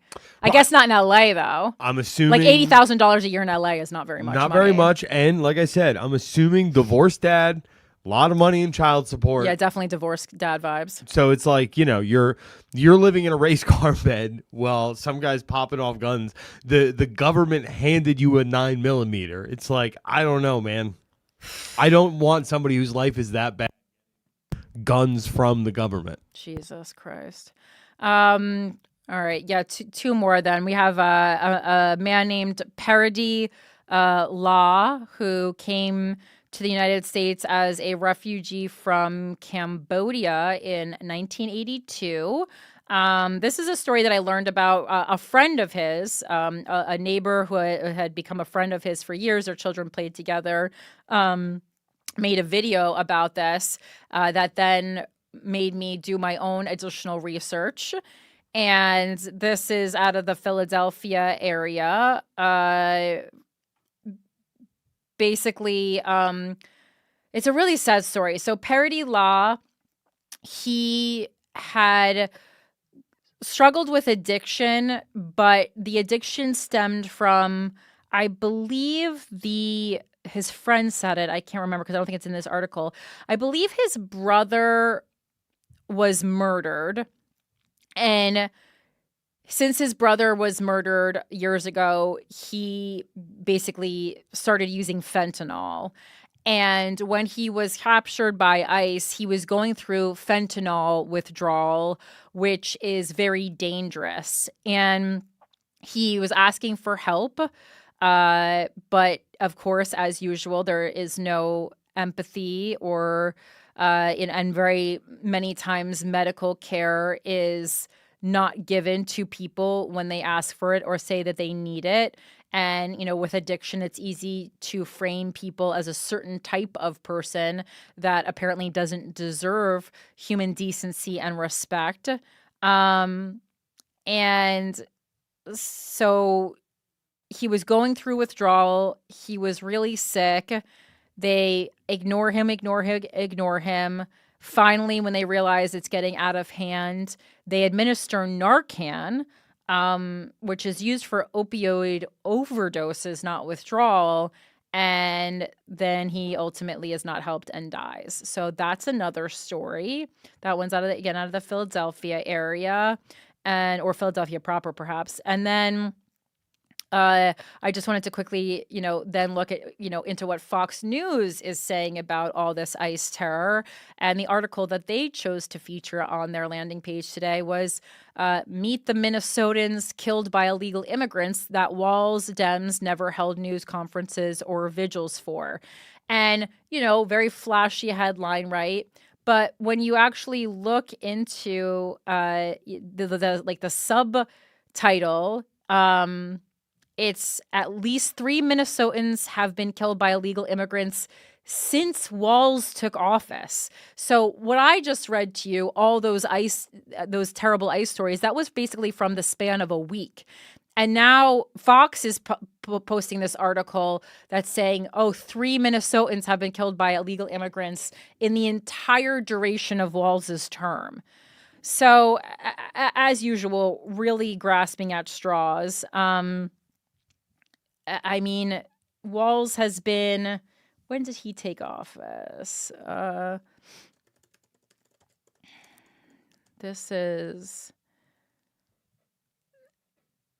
So he took office on January 7th, 2019 originally. I don't know if they mean his original term or his reelected term, which would have started in 2022. Either way, it's 2026 now. So not a super strong argument. I got to be honest, obviously people are going to kill, sometimes that happens, but 3 minutes. And again, it's fucking real bad if you're one of those 3 Minnesotans or their families. But if we're just talking numbers here, I don't know that this is, and it's okay, why didn't they go to their vigil? I don't know. Talk to them about it. I mean, yes, obviously, people go to things that are more political, but it's all right, well, then we could talk about, well, why didn't they go to the vigil of everyone who was denied healthcare? Why didn't they go to the vigil of everyone who was homeless and died because of homelessness? Why didn't they go to the vigil of everyone who, got cancer because cancer treatment wasn't okayed? But, we could just go down that rabbit hole forever. Yeah, politicians are political, so... all right. Now going on into Girl, you probably heard about the mass exodus that happened in the Justice Department. A lot of people are concerned about that because they know, oh no, if the good ones go away, what's going to happen? Well, this is from CBS News. Mass exodus hits Justice Department's Civil Rights Division amid lack of action in Minneapolis. Several career prosecutors in the Justice Department's Civil Rights Division announced that they are leaving the department shortly after they learned that there will be no civil rights probe into the fatal shooting of a Minneapolis woman by a federal immigration agent, according to 6 sources briefed on the matter. At least 6 prosecutors, most of whom are supervisors in the Civil Rights Division's criminal section, will be leaving their jobs. Their decision to depart was announced in a meeting to staff on Monday, the sources told CBS News. The announcement came after CBS News reported, and as Nikki Glaser said on the Golden Globes, the place to see BS News, great joke, reported on Friday that career prosecutors a real uppercut to Barry Weiss there, that career prosecutors in the section had offered to drop all of their work to help investigate the Minneapolis shooting. But they were told there would be no criminal civil rights investigation. The ICE officer who shot and killed Renee Good has been identified as Jonathan Ross, who a DHS source told CBS News last week was previously dragged by a car when trying to arrest a man in Bloomington, Minnesota 6 months ago. So basically he was itching to kill someone. And, not to make it all about me. I don't want the Los Culturistas to be mad at me, but I did do a little sketchy poo about where I played Jonathan Ross, and I posted that on Monday on my Instagram. So getting a lot of engagement, but of course not going to get a lot of views because I'm sure Instagram is suppressing it a bit. But the people who are seeing it are really liking it. So, share it, watch it, all that kind of stuff. Although the Justice Department contemplated treating the investigation as a color of law civil rights investigation into the excessive use of force, it later changed course. Two different sources briefed on the matter told CBS. Now the investigation is being treated as an assault on a federal officer in which Ross, as opposed to Good, is seen as the victim of a crime. Perfect. CBS could not immediately determine who made that decision. At least 6 career prosecutors in the U.S. Attorney's Office in Minnesota have also resigned from their jobs. Their resignations come as the office faces pressure from senior department leadership to treat the investigation as an assault on the officer rather than a civil rights investigation. There is currently no basis for a criminal civil rights investigation, Deputy Attorney General Todd Blanche told CBS in a statement. A Justice Department official confirmed to CBS that leadership in the Civil Rights Division's criminal section gave notice that they were going to depart under an early retirement program and said that they sought to participate well before the events in Minnesota. Any suggestion to the contrary is false. Several sources told CBS that while most of those departing in the Civil Rights Division criminal section are taking the early retirement option, the timing of the events in Minneapolis factored into their decision to make the announcement this week.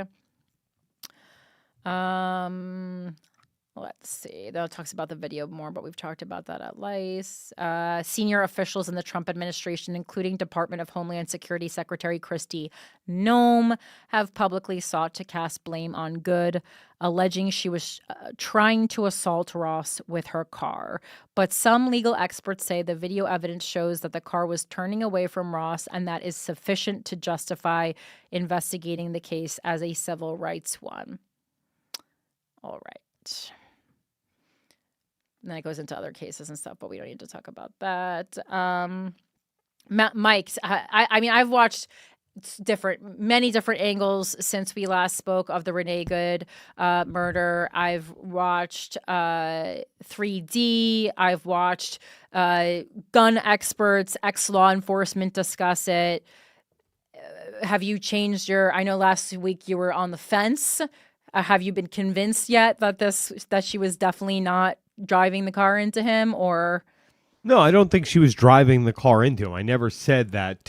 What I said was that the article that was on the show last week said that it was like, driving nowhere near him, and I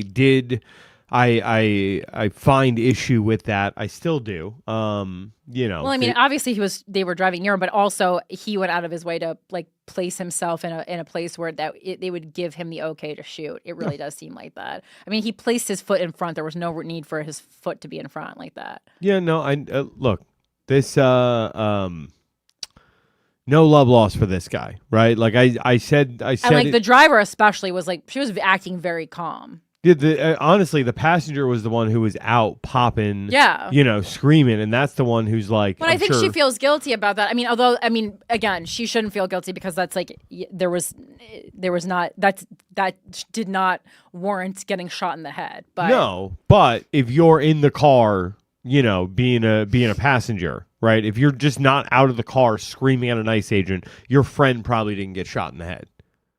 Yeah, I mean, probably not, but I think you can't expect that to be the outcome. It's her wife. Her wife. Okay. Yeah. Again, this was the first time we've seen something this blatant really before, and so that's why this story, in my opinion, is so big, is because it just changed the course.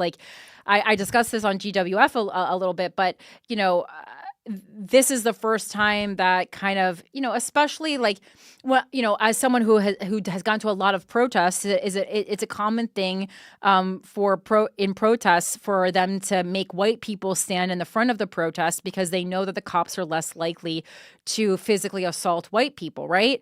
And this incident basically in a single murder undid that privilege. And I think that's why people are so alarmed. And like, not that that's okay, and not that obviously no matter the color of your skin, no life is more valuable than the other. But there was a certain security in protesting as a white person that we had been taught as protesters to kind of leverage in support of Black and brown people. And this has completely undone that. And I think that's part of the reason, many reasons, but that's part of the reason that this story is so huge. So yeah, I don't know. I just saw on CBS News that the cop who did the shooting has internal bleeding in the torso, so he's the real victim here.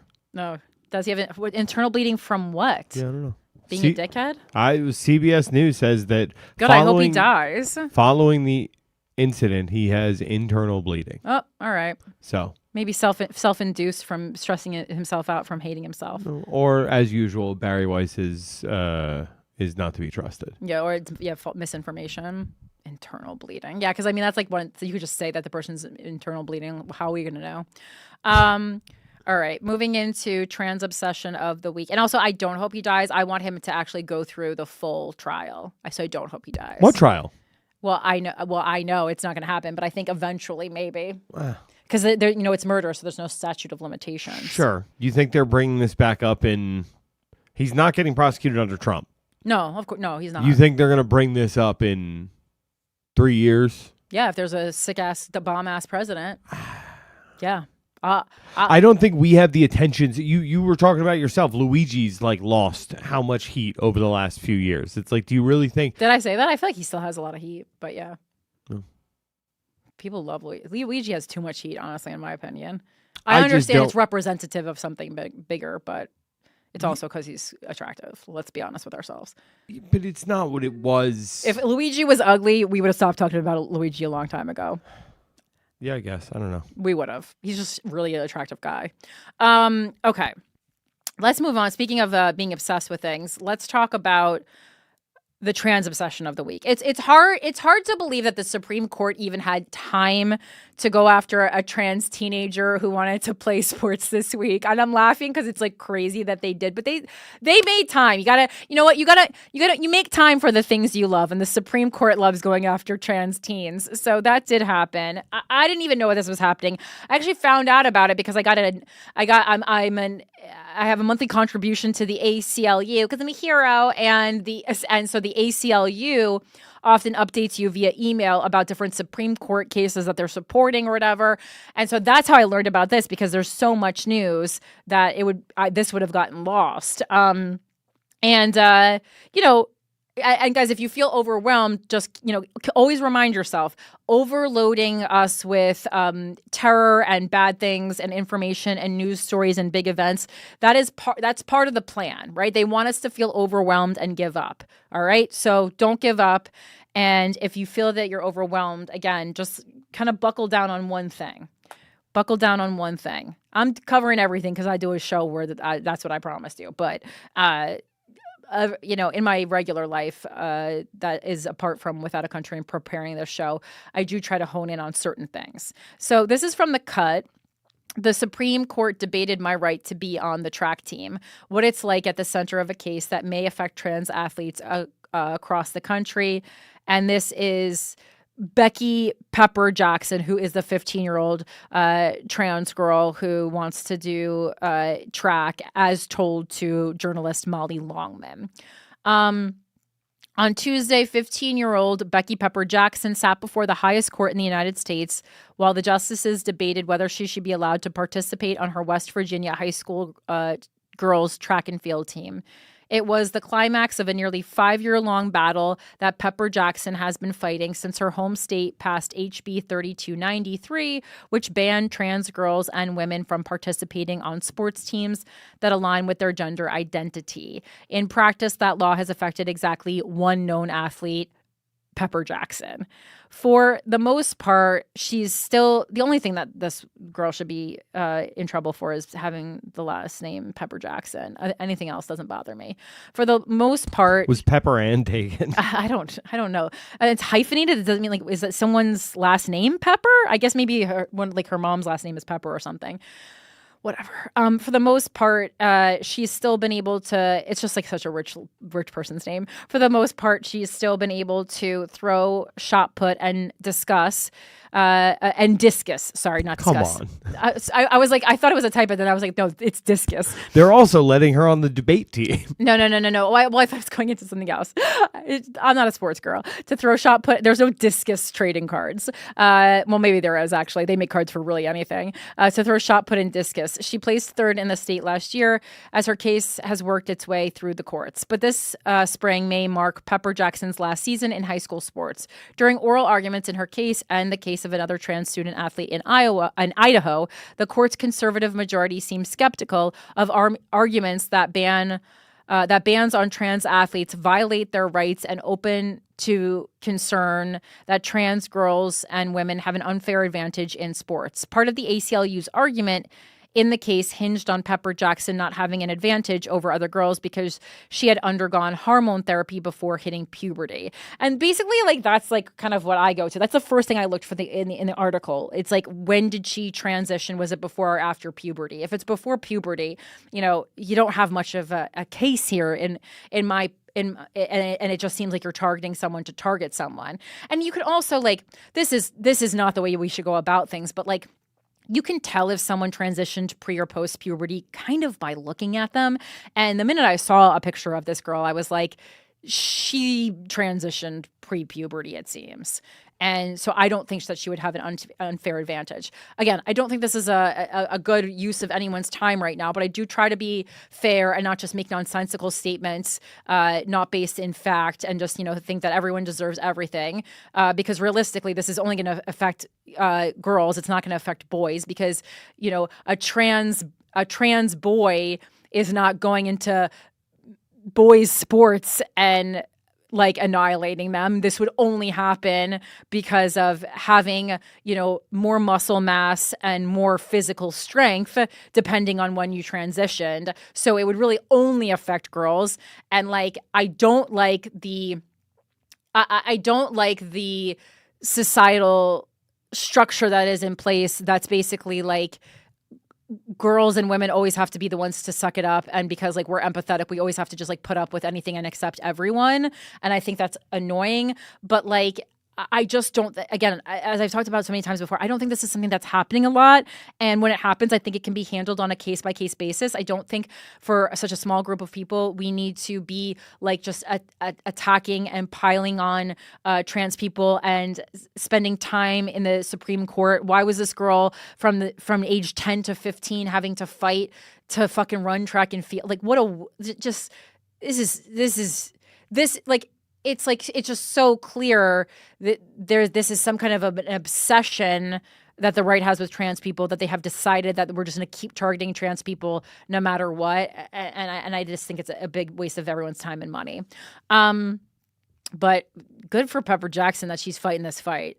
I caught up with Pepper Jackson after she left court for the day about what it feels like to be at the center of such an intensely political case, the surreality of watching the Supreme Court argue about her ability to do the sport she loves, and what comes next for her. I first realized my participation in athletics as a trans girl was a question when I was going into the 6th grade at 11 years old. I was getting ready to sign up for my first season of track when my mom told me a West Virginia bill could mean that I wouldn't be allowed to play. I'm from a family of runners, but in junior high, my track coach encouraged me to try shot put and discus. She brought me over to the practice area, and everybody was just super friendly. It felt like a really nice community, which is so funny because in my school, anytime the gym teacher was like, here, try shot put, it meant that you were very not good at anything, and that maybe just stay over here and try to push this ball, because that's what they tried to get me to do, shot put, because they were like, you don't really seem to be good at any other sport, so just push this big metal ball off your shoulder. It was fun. It's very hard to learn that some people think it's wrong for you to do the things you love. When the legislation passed, I instantly wanted to know what I could do. I wanted to keep playing, so it was a relief when we decided to take legal action. Now I've been part of this case for 5 years, and there have been some definite lows and highs. Ahead of my 7th grade season, the initial injunction that let me play was dissolved by a district court. At that time, track was starting in 2 weeks. I was worried I couldn't miss tryouts or I wouldn't wouldn't be on the team.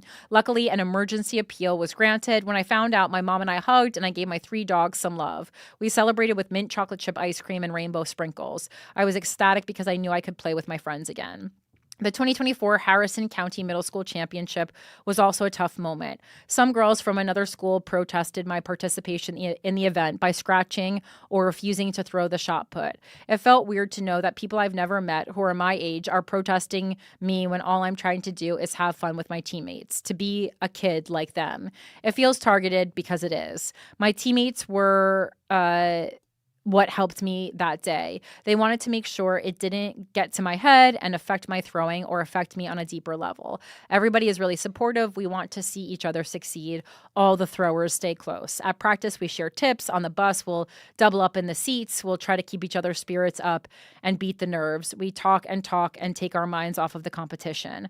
Protesters or not, I'm always super nervous when I get up to throw. So much is going through my head. How can I make my throw the best it can be? But after I get in the ring, I tend to calm down. A lot of people spin around as they prepare to throw the big ball we call the shot, but personally, I glide. I'm essentially donkey kicking backward to the front of the ring and letting go.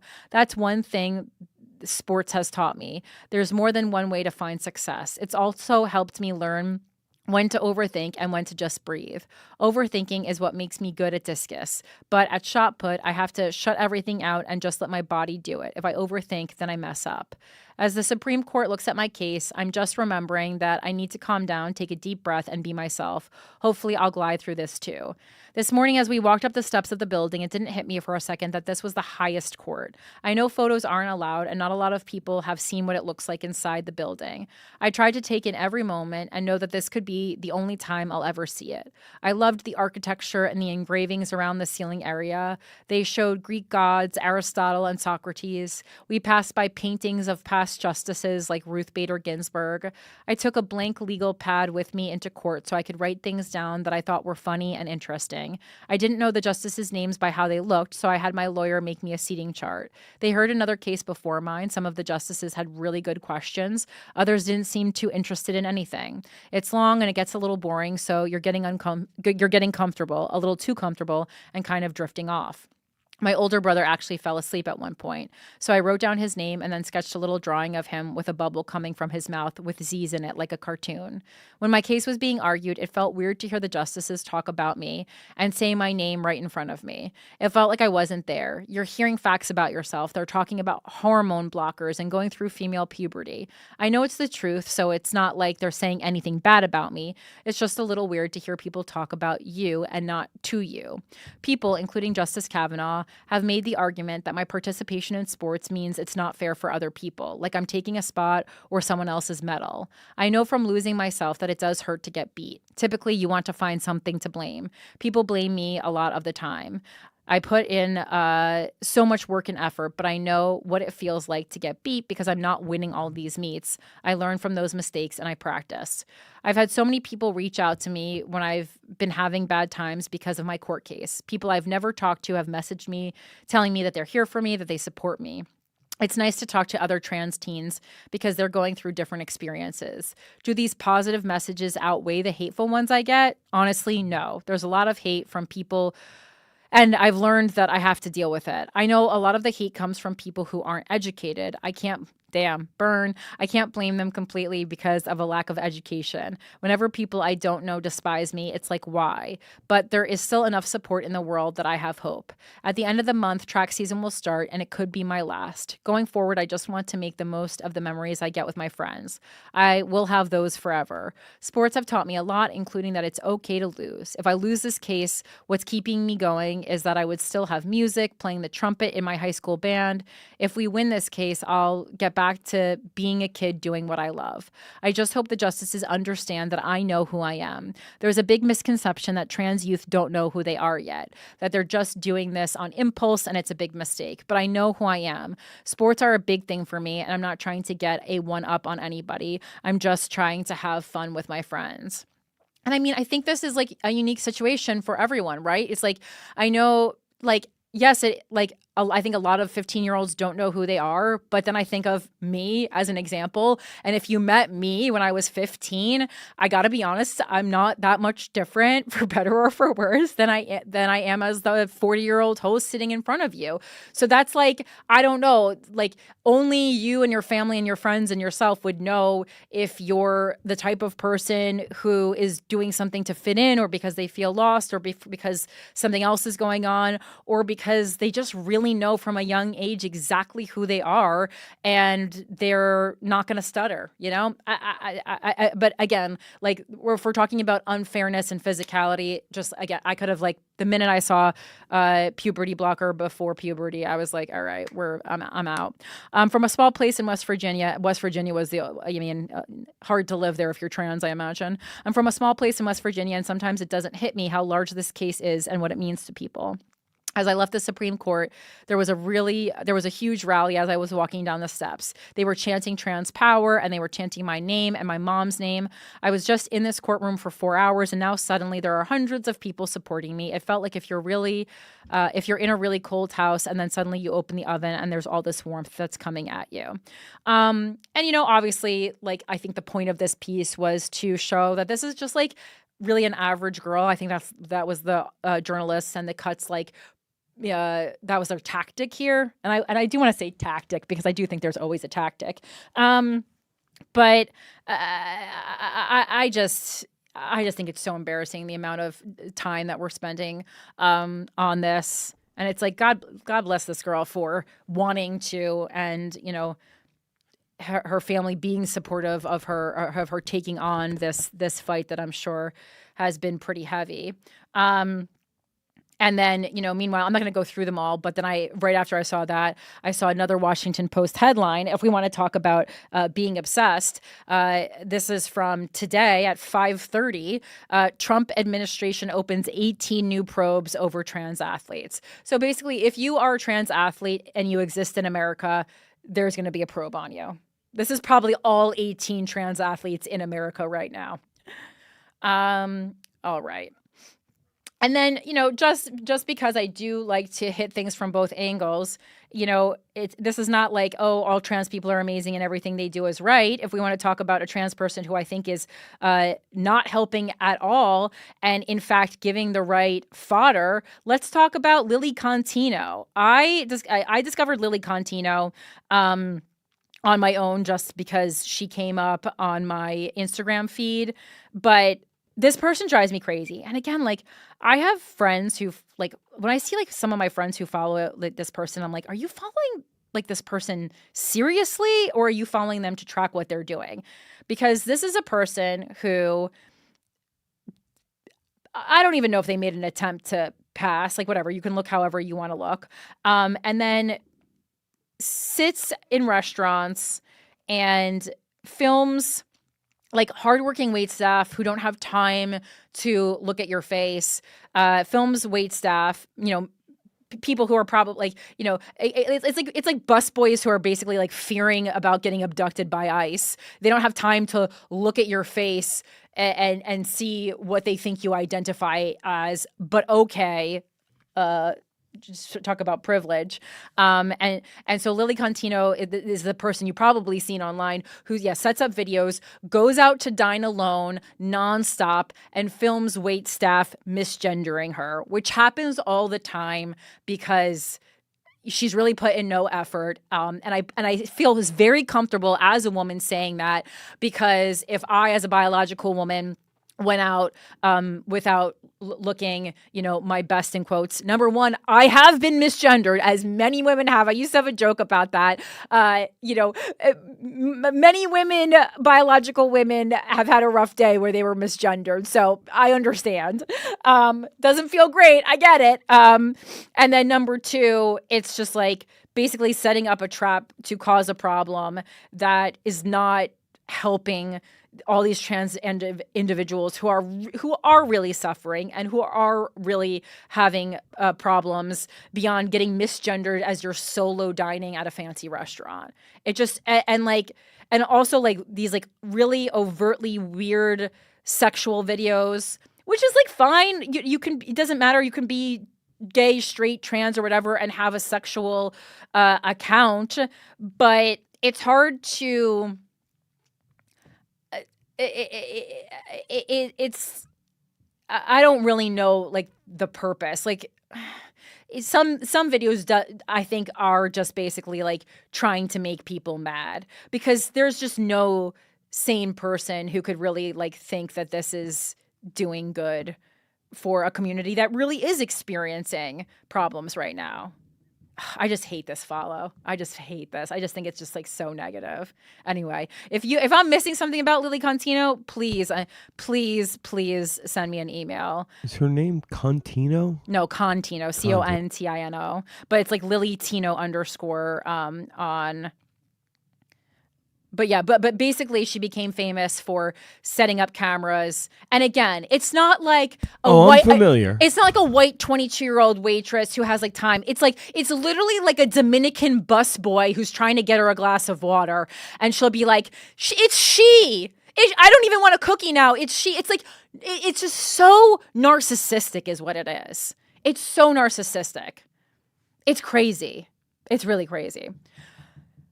And it's just so counterproductive to people who are really in like their lives are actually in jeopardy. So anyway, that was my counterpoint for that. All right, moving on to Donald Trump versus Jerome Powell. Oh my Lord! So this is from NPR. What to know about Trump's ugly feud with the Federal Reserve. This is a real headache. Federal Reserve Chairman Jerome Powell has studiously tried to avoid adding gasoline to the fire as the Trump administration has waged a long-running pressure campaign to bend the central bank to the president's will. By Sunday evening, Powell had evidently had enough. The Justice Department had launched a criminal probe into the Fed, led Powell to respond in an unusually combative video statement, which I did watch. Powell accused the administration of using federal prosecutors to interfere with the Fed's decision-making on interest rates. No one, certainly not the chair of the Federal Reserve, is above the law, Powell said, but this unprecedented action should be seen in the broader context of the administration's threats and ongoing pressure. Here are 3 things to know about Trump's latest fight with the Federal Reserve. First, the president has long wanted lower interest rates. Trump is not the first president to want lower interest rates, but he is unusual in waging such a public pressure campaign. It includes not only regular criticism from President Trump that rates are too high, but threats to fire the Fed chairman and an effort to remove another member of the Fed's governing board, Lisa Cook.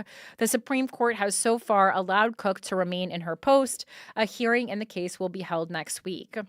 Trump regularly criticized Powell during his first term in the White House for not lowering interest rates more aggressively. He once suggested Powell was a bigger threat to the United States than Chinese President Xi Jinping. Powell was careful to resist taking the bait, insisting that he and his colleagues make decisions on interest rates without regard to politics. The Fed has cut interest rates at each of its last 3 meetings in an effort to shore up a sagging job market. But stubborn inflation could make the central bank wary about additional cuts. The Labor Department said Tuesday that consumer prices in December were up 2.7% from a year ago, well above the Fed's target. Trump thinks interest rates should be much lower to goose the economy and perhaps reduce the federal government's own borrowing costs. Fight over the costly Fed renovation. The administration has used cost overruns on the renovations at the central bank as a line of attack against the Fed. Powell has acknowledged the cost of that project increased from an initial estimate of $1.9 billion to $2.5 billion. I mean, anyone who's worked on a project knows that costs always are higher than their original assessment. But the Fed says that's driven by inflation and unexpected developments like excess lead and asbestos, not extravagant new features. There's no new marble, Powell told the Senate Banking Committee last June. There are no new water features, there's no beehives, and there's no roof garden terraces. Conflict over the building appeared to die down after Trump and Powell toured the construction project last summer. But on Friday, Powell Powell said the central bank received grand jury subpoenas about the makeover and his Senate testimony. In his video statement on Sunday, Powell said the cost concerns were a mere pretext for the Justice Department probe. This is about whether the Fed will be able to continue to set interest rates based on evidence and economic conditions, or whether instead monetary policy will be directed by political pressure or intimidation, Powell said. It was a striking departure for the normally tight-lipped Fed chairman. It looks like they just pushed Jay Powell too far, and he came out with all guns blazing. David Wessel, director of the Hutchins Center at the Brookings Institution and the author in Fed We Trust, told NPR's Morning Edition. Fed's independence is at stake. At the heart of the battle is a fight over the central bank's independence. Economists generally agree that central banks function best when they're allowed to make decisions free from political interference. Powell has carefully guarded that independence in the face of relentless pressure from Trump and his allies. Public service sometimes requires standing firm in the face of threats, Powell said Sunday. I will continue to do the job the Senate confirmed me to do with integrity and a commitment to serving the American people. Powell was first nominated to the Fed's Board of Governors by then President Obama in 2012 and elevated to chairman by Trump in 2018. His term as chairman expires in May, but he could remain on the board for 2 more years if he chooses. Trump will soon nominate Powell's successor as Fed chair, which is bound to keep the focus on the central bank's independence. Some of the senators who will vote that nominee has expressed concern about the latest move by the Justice Department. If there were any remaining doubt whether advisors within the Trump administration are actively pushing to end the independence of the Federal Reserve, there should now be none, Senator Tom Tillis, Republican, North Carolina, wrote in a social media post. I will oppose the confirmation of any nominee for the Fed, including the upcoming Fed chair vacancy, until this legal matter is fully resolved. So, just more things in shambles. But again, please don't get overwhelmed. And then let's quickly do one more big story, and then we'll get into our main story, which is about Iran. And then we'll wrap up the show. But this is about the FBI executing a search warrant at Washington Post reporter's home. I am taking this from the Washington Post. I don't know. I didn't know if that was too biased, if that felt good, they would know more, but that's just where I took it from. The search came as part of an investigation into a government contractor accused of illegally retaining classified government materials. So this is by Perry Stein and Jeremy Roebuck. The FBI executed a search warrant Wednesday this morning at a Washington Post reporter's home as part of an investigation into a government contractor accused of illegally retaining classified government materials. The reporter, Hannah Nathanson, was at her home in Virginia at the time of the search. Federal agents searched her home and her devices, seizing her phone, 2 laptops, and a Garmin watch. One of the laptops was her personal computer, the other a Post-issued laptop. The Post also received a subpoena Wednesday morning seeking information related to the same government contractor, according to a person familiar with the law enforcement action. The subpoena asked the Post to hand over any communications between the contractor and other employees. It is exceptionally rare for law enforcement officials to conduct searches at reporters' homes. A lot of exceptionally rare things are happening these days, huh? Federal regulations intended to protect a free press are designed to make it difficult to use aggressive law enforcement tactics against reporters to obtain the identities of their sources or information. In an email to the Post's newsroom, executive editor Matt Murray called the search an extraordinary, aggressive action that is deeply concerning and raises profound questions and concern around the constitutional protections for our work. Well, this is what happens when you elect a dictator. Investigators told Nathanson that she is not the focus of the probe. The warrant said that law enforcement was investigating Aurelio Perez Lugones, a system administrator in Maryland who has a top secret security clearance and has been accused of accessing and taking home classified intelligence reports from secure government facilities that were later found in his lunchbox and his basement, according to an FBI affidavit. A Justice Department official said that Perez Lugones searched for classified information without authorization on his work systems, including classified intelligence about a nation identified in the court documents as Country 1. Juicy. At the time of his arrest last Thursday, Perez Lugones was messaging the reporter, the official said, speaking on the condition of anonymity, to discuss an active investigation. Investigators determined that there was classified information in their chat, the official said. In a social media post Wednesday morning, Attorney General Pam Bondi said this past week, at the request of the Department of War, the Department of Justice, and FBI, executed a search warrant at the home of a Washington Post journalist who was obtaining and reporting classified and illegally leaked information from a Pentagon contractor. The Trump administration will not tolerate illegal leaks of classified information that, wasn't it just like not that long ago that we were at Mar-a-Lago because Trump put documents that weren't supposed to leave the White House in his bathroom? I mean, am I hallucinating here? Am I hallucinating, Mike? Yeah, it's rules for thee, not for me. Yeah. Come on now. It was just like, what? You were reading classified information while you were on the shitter, my boy. The Trump administration will not tolerate illegal leaks of classified information that, when reported, pose a grave risk to our nation's national security and the brave men and women who are serving our country, Bondi wrote. Oh, like you. Nathanson has not been accused of any wrongdoing, and the criminal complaint filed against Perez Lugones does not accuse him of leaking classified information he has alleged to have taken. Federal authorities in Maryland charged Perez Lugones, a Navy veteran, on Friday with unlawfully retaining national defense information. He had his initial court appearance that same day and remains in federal custody in Maryland. He is scheduled to appear in court again Thursday. President Donald Trump on Wednesday appeared to refer to Perez Lugones in remarks before a bill signing at the White House.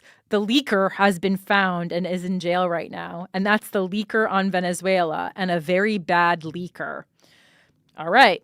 The U.S. has no law that explicitly makes it a crime for a journalist to obtain or publish classified information. In 2019, when WikiLeaks founder Julian Assange was indicted under the Espionage Act for disclosing classified information, First Amendment scholars warned that his case could set a precedent that could be used against journalists. That issue was never tested in court because Assange and the government reached a plea deal in 2024. In his email to the newspaper staff, Murray wrote, "The Washington Post has a long history of zealous support for robust press freedoms. The entire institution stands by those freedoms and our work. We have been in close touch with Hannah, with authorities, and with legal counsel, and will keep you updated as we learn more. In the meantime, the best thing all of us can do is to continue to vigorously exercise those freedoms as we do every day." Nathanson covers the federal workforce and has been a part of the Post's most high-profile and sensitive coverage related to government firings, national security, and diplomacy during the first year of the second Trump administration. Her most recent articles included in-depth reporting on topics as disparate as Venezuela and Social Security. In December, Nathanson wrote a first-person account about her experience covering the workforce as Trump's administration created upheaval across the federal government. She detailed how she posted her secure phone number to an online forum for government workers and amassed more than 1,000 sources, with federal workers frequently reaching out to her to share frustrations and accounts from their offices. Hannah is one of our finest reporters. Well, right there's the problem. You're one of their finest reporters, and you're reporting against bad shit Trump's doing. Please tell. I mean, whatever. I mean, maybe they did have this guy, leaking information or whatever. But I'm sure they also wanted an excuse to look through Hannah's house and maybe find something else. This is Vendetta Central, I'm sure. Hannah is one of our finest reporters who works tirelessly to inform our readers about what is actually happening in government, Will Lewis, the publisher of The Post and CEO of the Post Company, said in a statement. Unsurprisingly, her spirit is not dimmed by the outrageous action that was taken against her at 6 a.m. this morning at her home. Even with her laptops and phone taken, what did she most want to do today? I'm guessing report, get back to work, and file some new hard-hitting stories, thus exemplifying the indomitable spirit of the Washington Post. After all, this is what we do. While it is not unusual for FBI agents to, this is also, this article is making me laugh though, because, in juxtaposition with that story that we read, I think at some point last year, about the Washington Post reporter being like, I can't fucking work here anymore. I love it here, but I have to quit. You remember that article? That was like a pretty long piece by that reporter. Oh, yeah. While it is not unusual for FBI agents to conduct leak investigations into public reporting of classified information, it is highly unusual and aggressive for law enforcement to conduct a search on a reporter's home. That fits with Trump's narrative, though. What? Like, Trump was talking the other day about, like, the CBS News, the lying CBS News. Some say it's worse than it was before the merger, right? Right.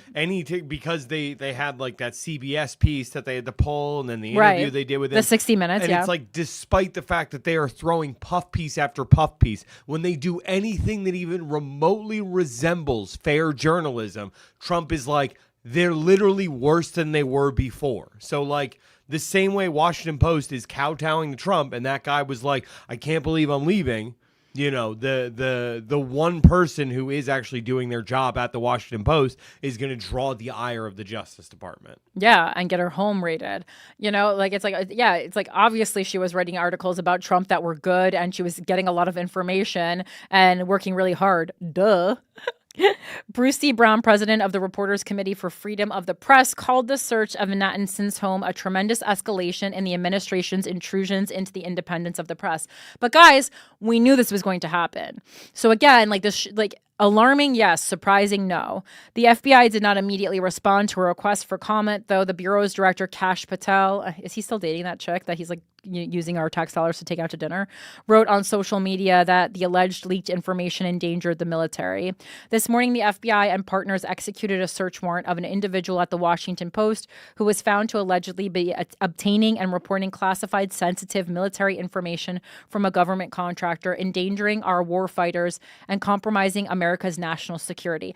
I also just gotta be honest, I don't think that a good journalist would be reporting things that she truly believed were going to jeopardize the security of the military. I don't think that's a move a good journalist would make. In April, Bondi rescinded a Biden-era policy that prevented officials from searching reporters' phone records when trying to identify government personnel who have provided sensitive information to news organizations. Bondi said in an internal memo at the time that the media should not be afforded such protections, noting leaks of government information during the Trump administration. This conduct is illegal and wrong, and it must stop, she wrote in the memo, a copy of which was obtained by the Post. But Bondi said that the Justice Department would search reporters' communication records only when other investigative methods had been exhausted. The search warrant and seizures appeared to be Nathanson's first interaction with investigators. Historically, the Justice Department does not investigate or prosecute reporters who share information that is given to them by confidential sources. Under Bondi's predecessor, Attorney General Merrick Garland, internal regulations prohibited law enforcement officials from issuing subpoenas to reporters or conducting searches to obtain the identities of their sources or information for criminal investigations, including investigations against government employees accused of leaking to the media. If law enforcement did take investigatory steps against reporters, top Justice Department officials needed to sign off on those steps and publicly report the actions. First Amendment advocacy organizations condemned the FBI's search of a reporter's home, saying it undermines a free press. Any search targeting a journalist warrants intense scrutiny because these kinds of searches can deter and impede reporting. Well, that's what they're trying to do. We're talking about, they're complaining about citizens trying to impede ICE. They're trying to scare us out of doing everything, guys. They're trying to scare us out of protesting against ICE. They're trying to scare us out of advocating for our neighbors. They are trying to scare us out of reporting news that we know the people need to hear. It is scare tactics central, and don't you forget it, okay? First, but also don't get your head blown out, please, because they're serious and they're not paying any repercussions, that's for sure, or experiencing any repercussions. First Amendment advocacy organizations condemn the FBI's search of a reporter's home, saying it undermines the free press, blah, blah, blah. Okay, sorry, I read that already. Okay, so that quote of deterring and impeding reporting that is vital for our democracy, that was a quote by Jamil Jaffer, executive director of the Knight First Amendment Institute. Attorney General Bondi has weakened guidelines that were intended to protect the freedom of the press, but there are still important legal limits, including constitutional ones, on the government's authority to use subpoenas, court orders, and search warrants to obtain information from journalists. Okay. Now, and then just because I don't want to be accused by Mike also before we get to Iran of, not going over this, I do want to point out that Bill and Hillary Clinton, this is from Reuters, have refused to testify in the House Epstein probe. Because of this, they could be held in contempt. This is really, really short, but I do want to mention it, that Bill and Hillary Clinton on Tuesday refused to testify in a Republican-led congressional investigation of the late convicted sex offender Jeffrey Epstein, saying that it was a partisan exercise. Every person has to decide when they have seen or had enough and are ready to fight for this country, its principles, and its people, no matter the consequence. That is kind of funny. The Clintons wrote in a letter to Republican Representative James Comer, who chairs the House of Representatives Oversight Committee. For us, now is that time. That being said, Republicans are bloodthirsty for the Clintons, though. So that is part of it. But yes, obviously, we obviously know Bill Clinton has something to do with Jeffrey Epstein. So this is when I decide to take a stand. When I'm going to have to answer for my crimes. That's when I decide to take a stand and say, no, I'm fighting for my country. No, I hear you. And it's like I'm already mad at them for their support of fucking I forgot Cuomo, touchy-feely McGee. Comer said, but I guess Groper's got to stay together. Comer said the committee will meet next week to hold former Democratic President Bill Clinton in contempt, and that could potentially lead to criminal charges. The Clintons have said that they tried to provide, quote, the little information they had to help with the investigation, and accused Comer of shifting focus away from the Trump administration's actions. And then it goes into everything about Epstein, but they knew each other, and they have more than a little information, methinks. So I just want a portrait of the man in his house. Yeah, no, I know. This is not. There was some information. There was. I know, that's why I'm making fun of them for saying we only had a little information. We're the Clintons. I mean, this is just beyond dog and pony show at this point. Like, are you really trying to act like this isn't the same team? Yeah, it's just a bunch of. I would love to have been a fly on the wall back when we didn't have as many newspapers and social media and videos and the ability to record conversations. Can you imagine what was going on in the White House before all that? I don't, honestly, it might be good that we just don't even know. All right. So yeah, let's close out the show with Iran. So again, this was kind of breaking today, but basically there's a ton of protests happening. It seems like at least 12,000 people have already died protesting the government. Iran had set They were set to execute a 26-year-old protester by hanging him. It's still unclear as of the start of this podcast whether that was going to happen or not. CNN had released saying something that it had been halted because Trump had threatened them. But New York Times, I think New York Times finally said that that they had postponed it as well. But whether or not it's postponed or actually canceled, is up for discussion. But I just want to go through these. I have kind of three pieces to talk about this whole the Iranian protests. So this is from CBS News. And this is from yesterday night, this article. So over 12,000 feared dead after Iran protests as video shows bodies lined up at morgue. Information trickling out of Iran on Tuesday. And, they've shut down the internet. I think it's still shut down, right? Suggests that a crackdown by authorities to end more than 2 weeks of widespread. Yeah, but I saw something today about a Bluetooth mesh network being put in place so that people couldn't, internet blackouts wouldn't work there. Well, I don't know. I mean, information is getting out somehow, but it's definitely not as accessible as it should be, perhaps is the correct description. Okay. Because, the internet shutdown happened last week, so I'm sure by now people have found ways around it. But yeah. And people still have phone. Could they call from a landline, I guess, right? If they had a landline.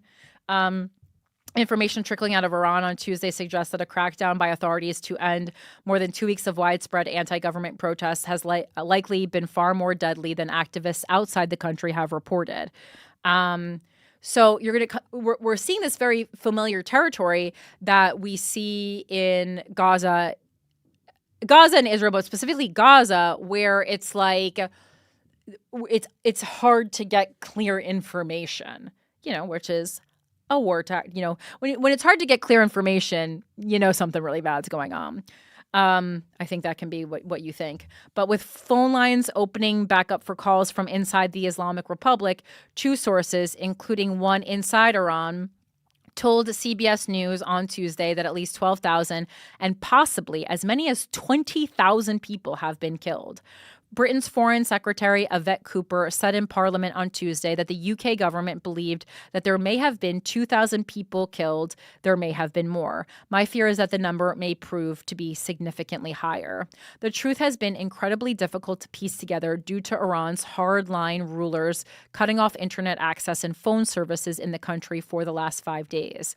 While a complete internet shutdown in Iran remains in place for a fifth day, some Iranians were able to make phone calls out of the country on Tuesday, though it was still not possible to call into Iran from outside.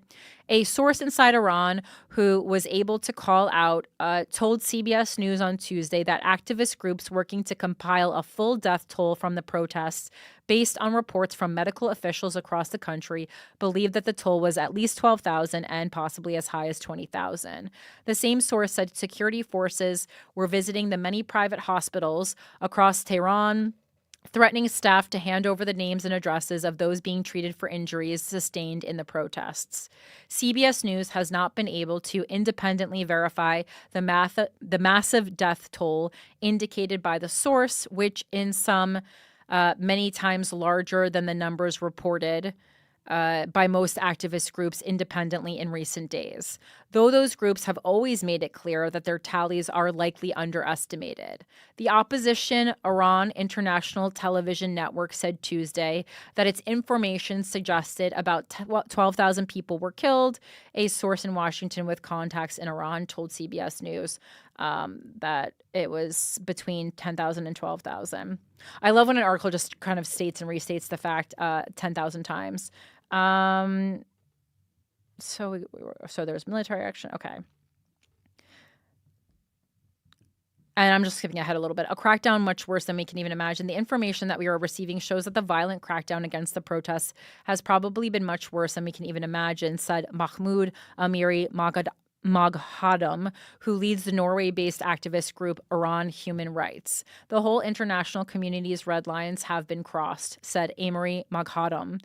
We have a mechanism called responsibility to protect civilians against grave human rights violations, against mass killings. So not only the United States, not only President Trump, but the European Union, basically all countries have a responsibility to stop these atrocities. Again, exactly the same as Gaza. Like, yes, the United States is a powerhouse, so we have more of a percentage of responsibility. But when there are human rights violations, I feel like everyone just points at the U.S. And obviously the U.S. is different. We have this like special relationship with Israel. I get it.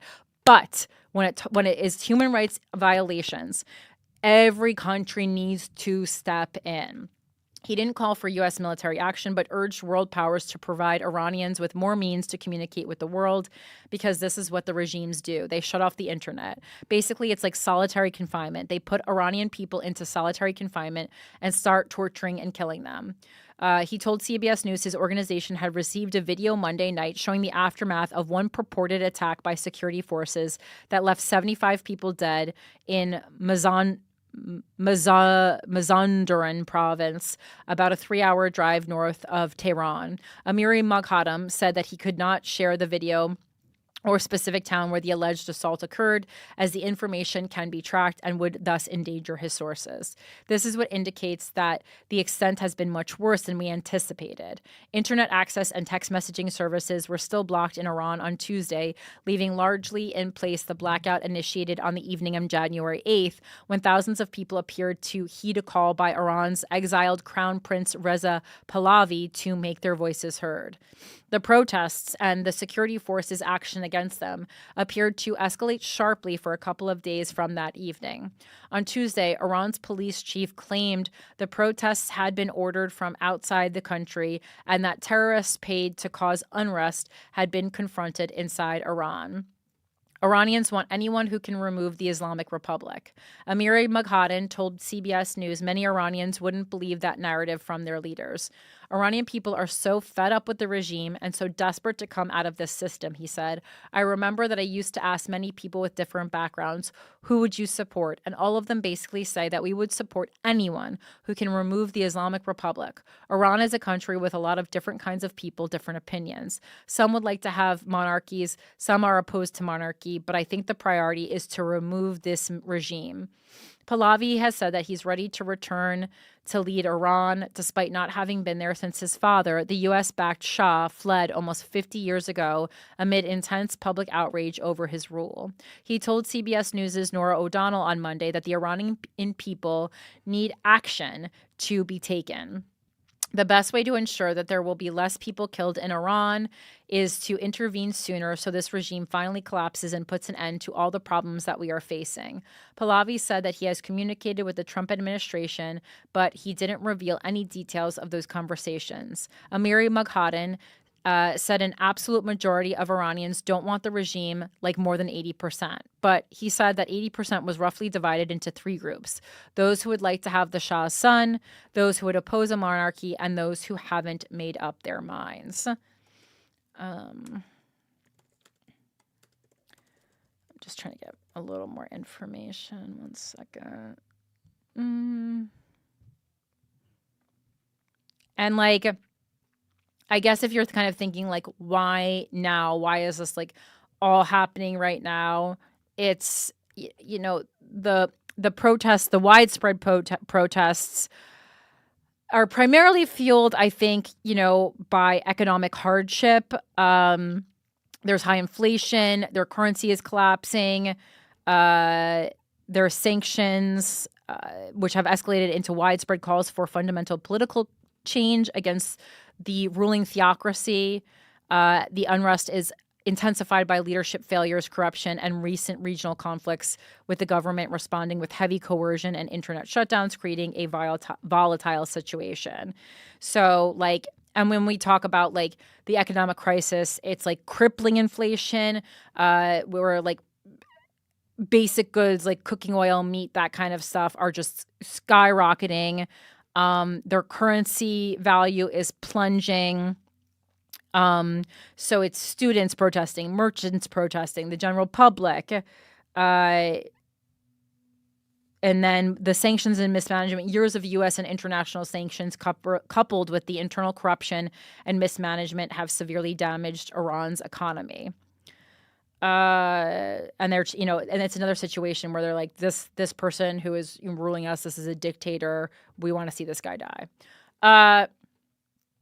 Amnesty International, which I think is a good source. We use that for the Ghana witch hunt. Obviously, it's a nonprofit and an organization, but they do have kind of a section where when a place is going through something, they really do explain it kind of well. So it says, massacre of protesters demands global diplomatic action to signal an end to impunity.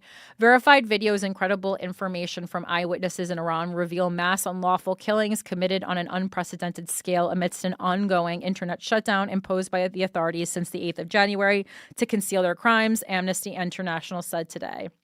The organization is urging UN member states to recognize that systemic and continuing impunity for the crimes committed by security forces in current and past protests has emboldened Iranian authorities to persist in their criminal conduct. Since 28th of December, the escalating lethal repression to crush the mostly peaceful uprising has led to the unprecedented loss of life during protest dispersals, with the death toll rising to 2,000 by official admission.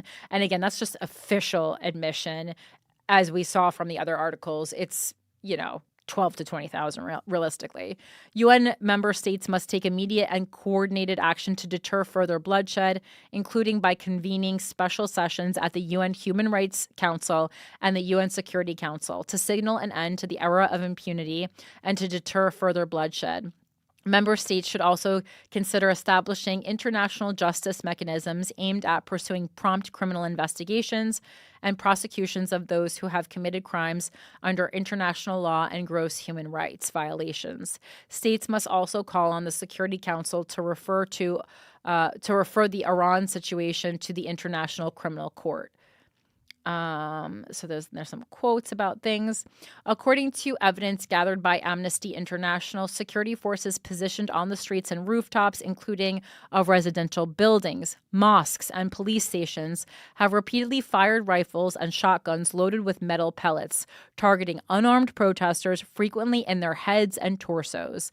Medical facilities are overwhelmed with the injured, while distraught families have been searching for their missing loved ones among body bags near overflowing morgues and witnessed bodies piled up in pickup trucks, freight containers, or warehouses. And there's a lot of photos and videos available of this. They're extremely sad, but I think important.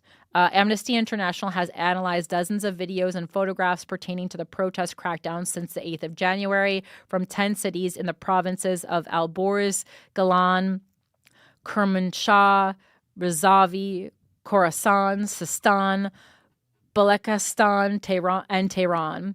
The organization also consulted an independent pathologist regarding photographs and videos showing fatal or severe injuries.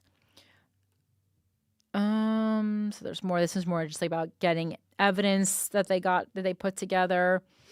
And then they're going province by province, kind of what they saw, specific videos. Like if you want to go province by province, Amnesty International does have that broken down. I don't think that is not necessarily, we need to read it here. But like, here's an example.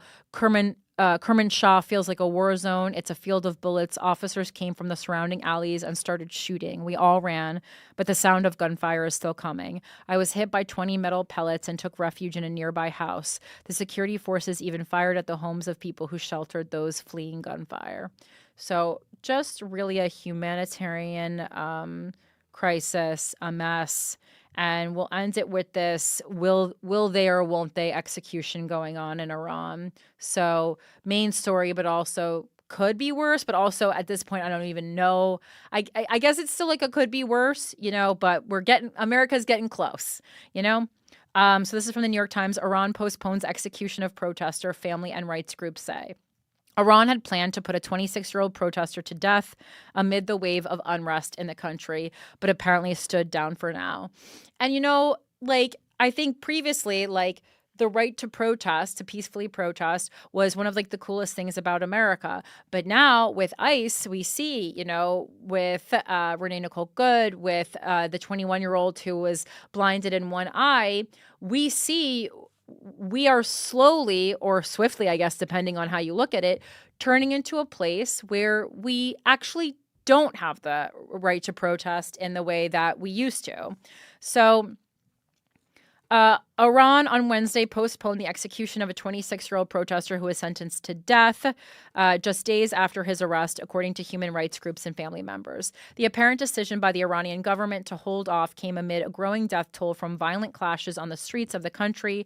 Protests against the regime have been met with increasingly deadly force by the authorities. Earlier on Wednesday, the country's Chief Justice, Ghulam Hussein Mohseni Ejei, called for speedy trials and executions of rioters, a term officials have used to refer to the protesters, according to a video shared by the semi-official Tasnim news agency. Those elements who beheaded people in the streets or burned people alive must be tried and punished as quickly as possible, he said. If we don't do it fast, it won't have the same impact. But according to human rights groups and family members, the execution of the first protester scheduled to be put to death, Irfan Soltani, has been postponed. Why is there just a game on the screen, Mike? You're playing a game and I can see it. The news out of Iran appeared to placate President Trump, who had threatened strong action if Iran killed protesters. We have been informed by very important sources on the other side. The killing has stopped and the executions won't take place, he told reporters at the White House on Wednesday afternoon. Mr. Soltani's parents received the news when they went to Ghazel Hassar prison in Alborz province, according to a distant relative of the family, Sumaye, who insisted on being identified only by her first name for fear of reprisal. The Henshaw Organization for Human Rights, based in Norway, also said in a post on social media that it had learned from relatives of Mr. Soltani that the execution was postponed. Mr. Trump did not mention Mr. Soltani by name and suggested that multiple executions had been scheduled and stayed. Iran's Foreign Minister Abbas Araki also denied that Iran intended to execute protesters, calling the claim part of a misinformation campaign by outside elements designed to provoke Mr. Trump into engagement.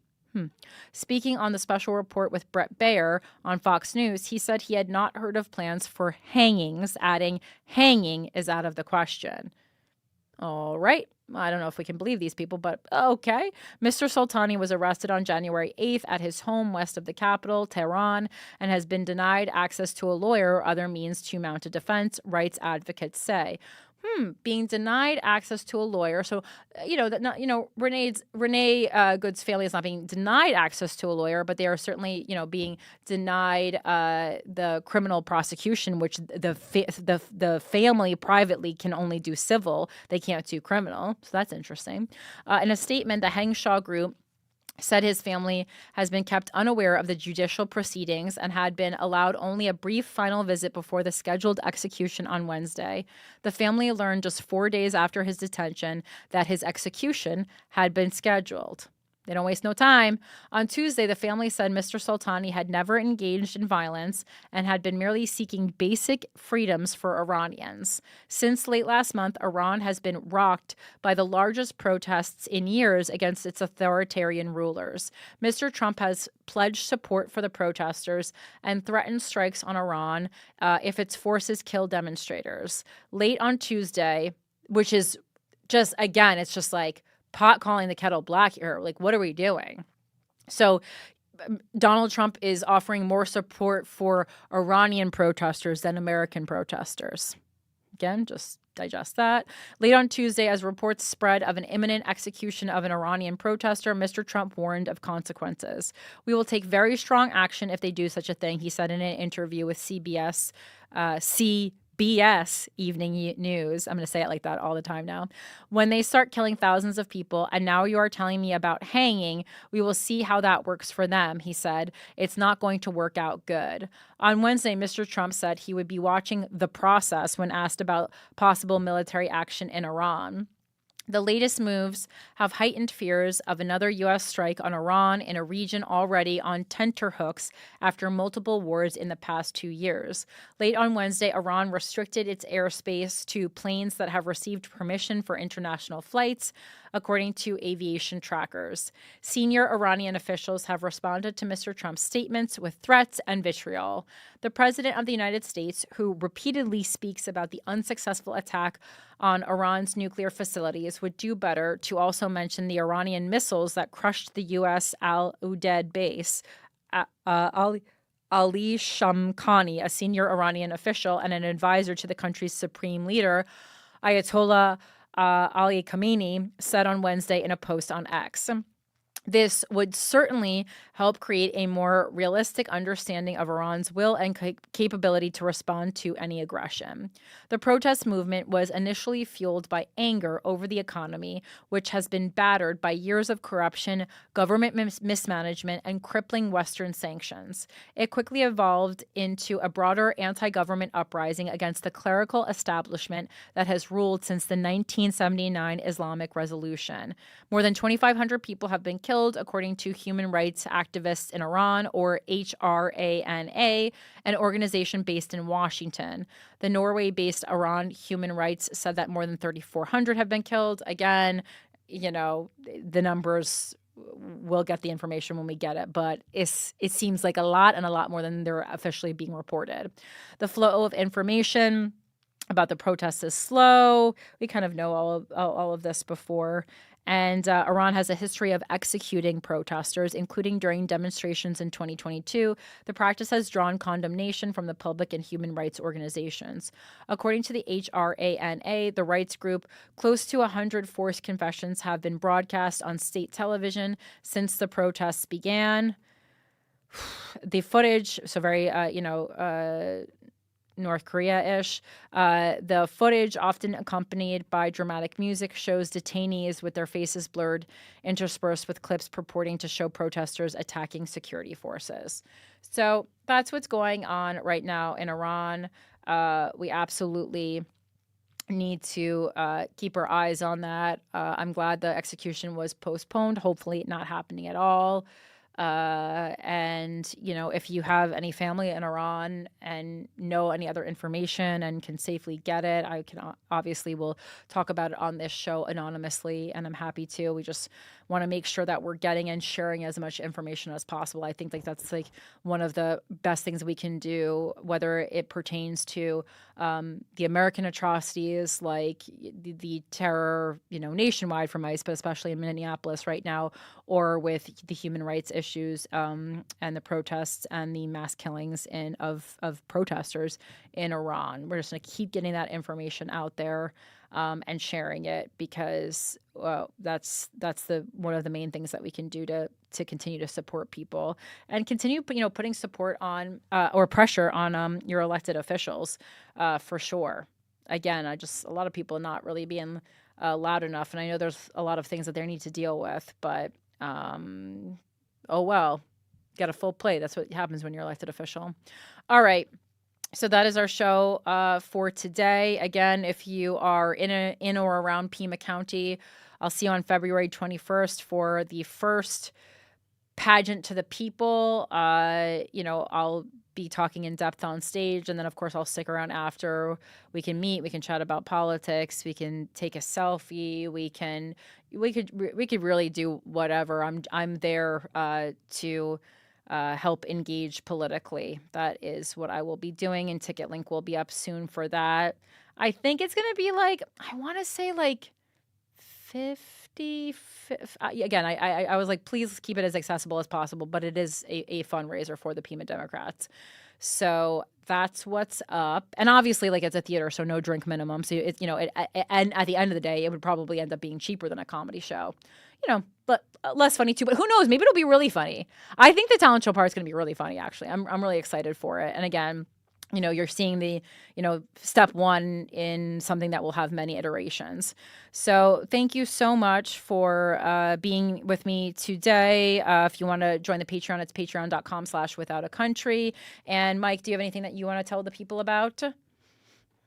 Yeah, we moved we moved Sam Ride's Deadly Duos from. Oh, wow. Yeah, I know. It was supposed to be New Jersey. New Jersey is not exactly down with what we got going on, believe it or not. So a lot of illegal weapons and fighting. Yeah, New Jersey, we don't even allow fireworks there. So they're not about that life. So we moved it back to our home in Queens, the Melrose Ballroom. It's going to be just a couple of days earlier, January 31st now. Instead of February 1st. I'm sorry, January 28th instead of January 31st. So tickets available at thearmoredleague.com. And Anxiety Attack next Thursday, the 25th, 26th, something like that. NewYorkComedyClub.com, East 4th Street. Look at calendar. Yeah. Oh my God! And when I say New Jersey doesn't allow fireworks, I mean like you can't you can't go into the supermarket and buy fireworks in New Jersey the way you can in some other states. But obviously, like we have fireworks for the 4th of July before someone emails me. But if you want to email me something that is about something that you're going through, something not like a problem. I mean like something like happening, like ICE is taking over your town or something, or anything else. We don't have to only talk about ICE. Anything else that is affecting you politically. You can email that to withoutacountrypodcast@gmail.com. And remember, you're not immune from joining a cult, and we got to keep looking, even in these crazy times. Let's not forget to look for Shelly Miscavige, everybody. All right, I'll see you soon. Peace. Bye.